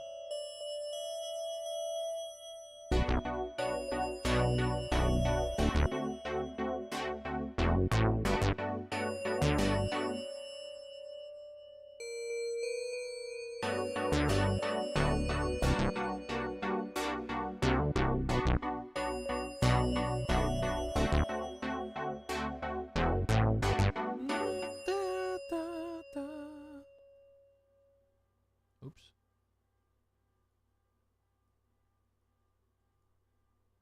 Fucking car going off in the background.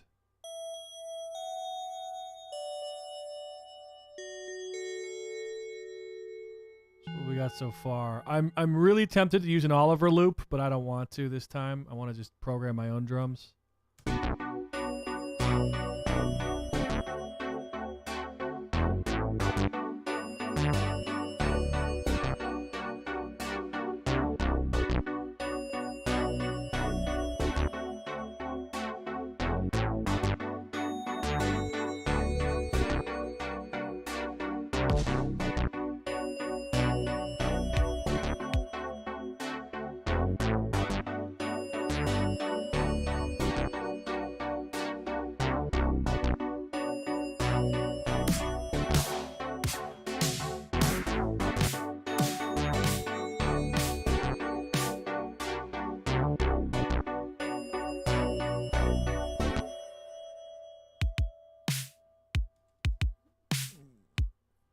See, here's a good example of a bad production. Listen to this.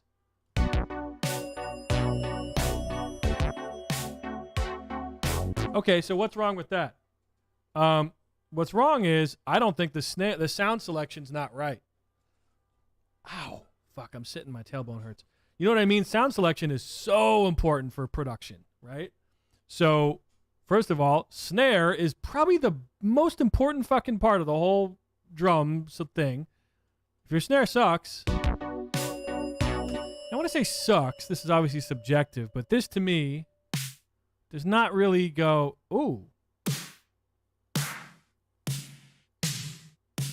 This might work. But what I would do is fuck with it a little bit. No. It's just, I don't think these are working.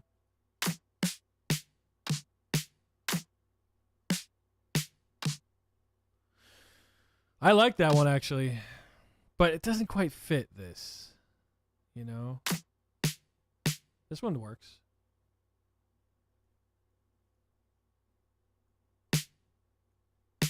Good good fat attack.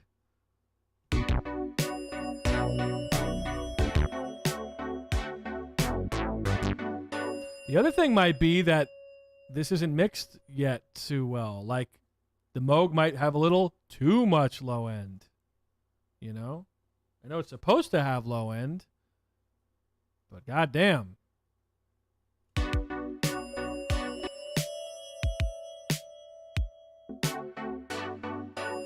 Let's drop it down the mix.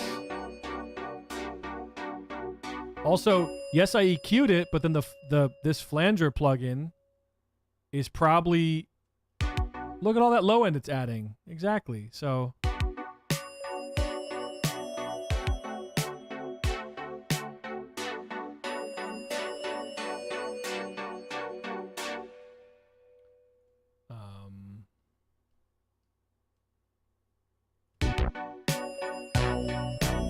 I think also the bass line's not really doing us any favors here. Let's switch it up.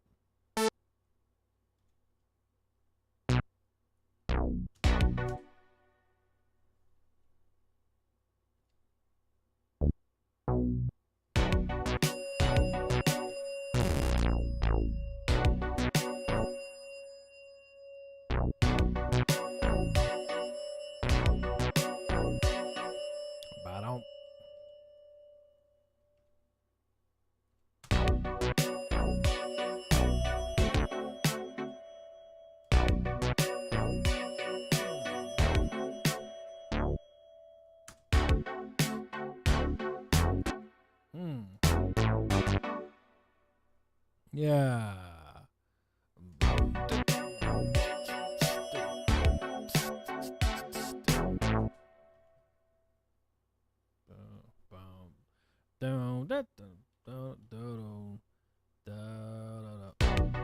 Is this gonna work?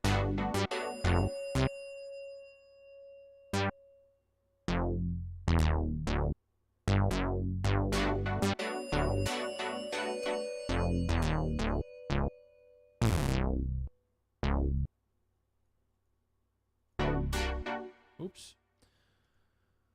Ba-da-dum.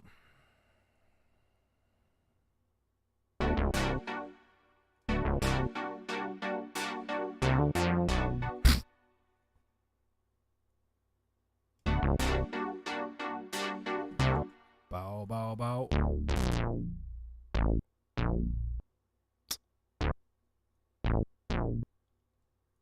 The problem of mine is the notes are always overlapping a little bit.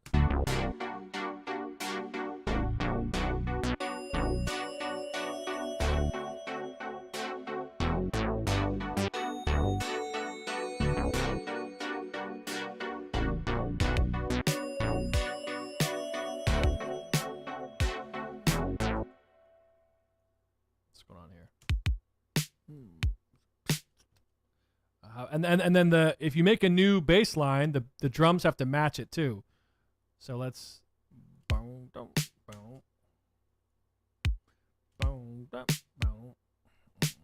try this.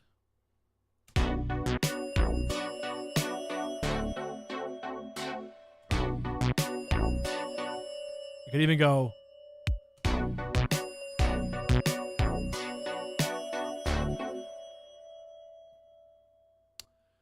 Let me read the chat. Sorry, guys, I'm out of it.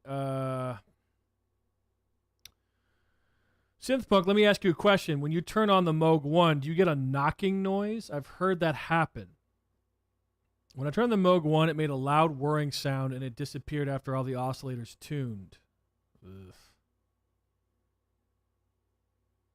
The Eventide effects are on every preset on the Moog 1. Annoying. Totally compressed the sound. Interesting.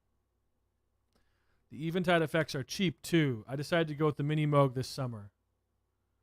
Moog has too much low end, well, being in the boutique synth. End of the summer, I'm getting the Mini Moog. You can't go wrong with a Mini Moog. I wish mine was still working. The PSU blew out. Damn.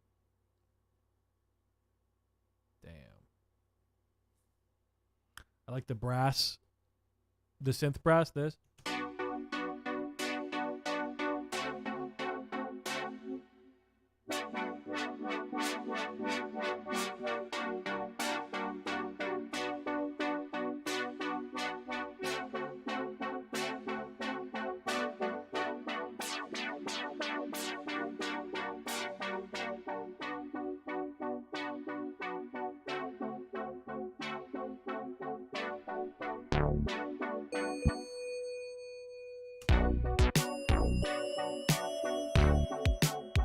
Now that's not gonna work twice in a row, so I gotta change it. What's your stream thumbnails? Oh, I typed in 90s studio setup. I don't know why. I just thought it'd be funny to have that.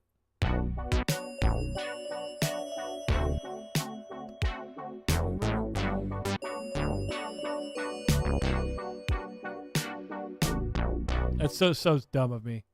I'm just curious what they used and stuff.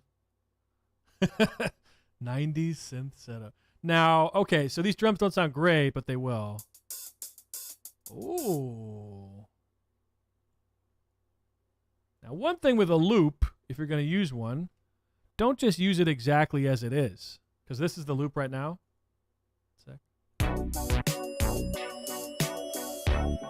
Okay, so what you could do is cut it in half. Well, no. Cut it in half. Repeat the first part. This is not going to fit the song, I think. Not at all. But anyway, you know what I mean? 25 miles. You talking about that guy? This doesn't, none of these work. This works, I think. Just straight ahead. Oh boy. Miles away. Miles away. This synth. I feel bad. This synth is a masterpiece. I've only played 2 synths in my life, but this one is a masterpiece. Ooh! But I could even go...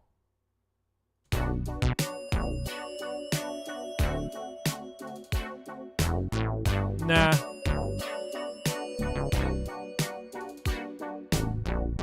Just keep it simple. Don't even use that da-da-da-da shit.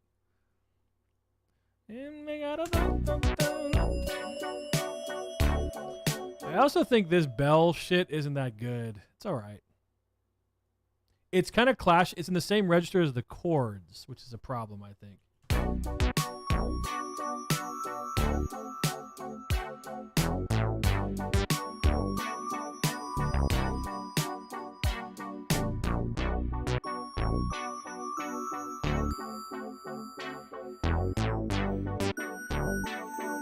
Way better. Way better.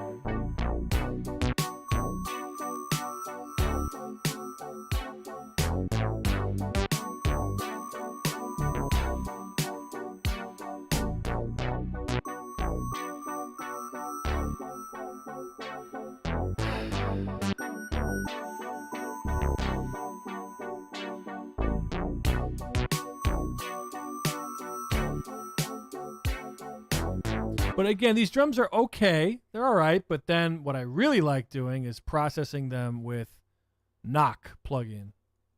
I love it. I love doing that so much. Let's delete these ones we're not using. Whatever that is. I like to make my hi-hats yellow. Oh, but Dick Too Big is also yellow. I'll fix that. No, Diva. The Diva is doing the bass. Diva, the plugin. Let's make these green so I don't get them confused. Yeah, I know. It sounds like that kick's not even that good. Let's boost it a little bit. Oh God, be too much. Just a little bit. All right, DSC. Hey man, thanks for dropping by the stream, dude. And can you send me your YouTube and Instagram so I can plug that? Because I can't find you. And I would love to check out your shit, bro. I'd love to plug it on the stream, whatever. Because he's the real deal, fellas. He's not a coffee cup guy. He's not a plant guy. He is a musician. Oh, shit. But yeah, man, thanks for coming by, bro. Appreciate it. But yeah, so then I don't know what the fuck I'm doing right now, but I will put knock.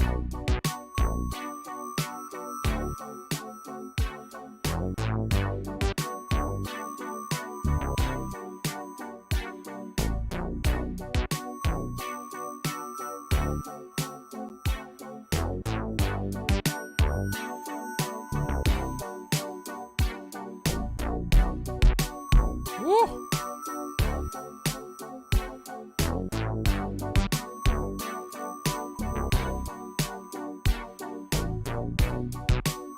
And you know what, on this bass, let's add some chorus too.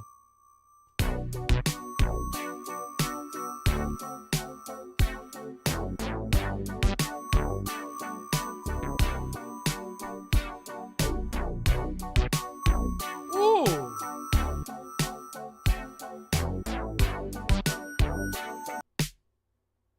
Could use more too, with some reverb on this, I guess. A little much. Just a little bit.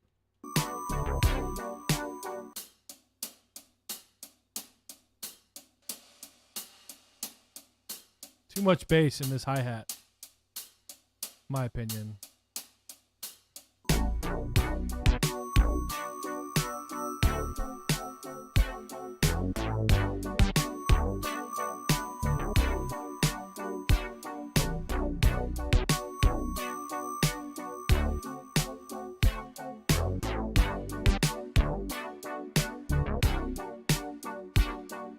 And that could also be bump. Oh shit, where did I put that? Come on, you fucker. Really? Oh, here it is.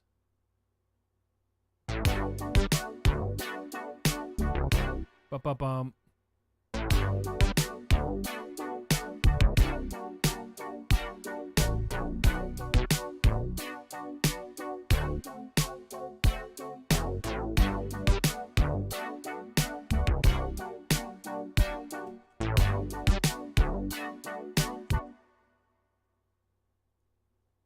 I like adjusting the filter cutoff of the kick to make it sound a little more natural.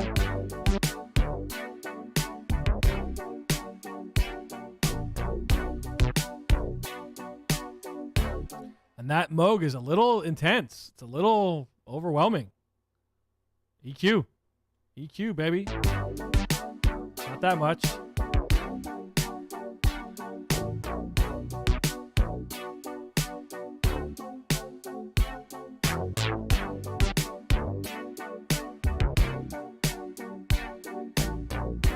Maybe for this, let's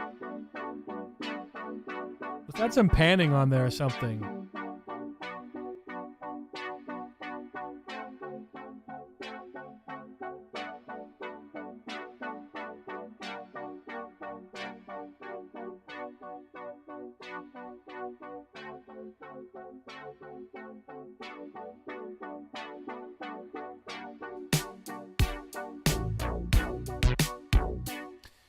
Synthpunk says, it's almost 1 a.m. I am signing off from Central New York. Of course, man. I should probably sign off, too. It's almost 10. I got some stuff to do tomorrow. It's Father's Day.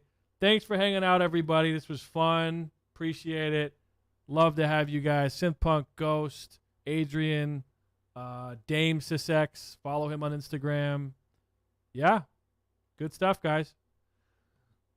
Peace.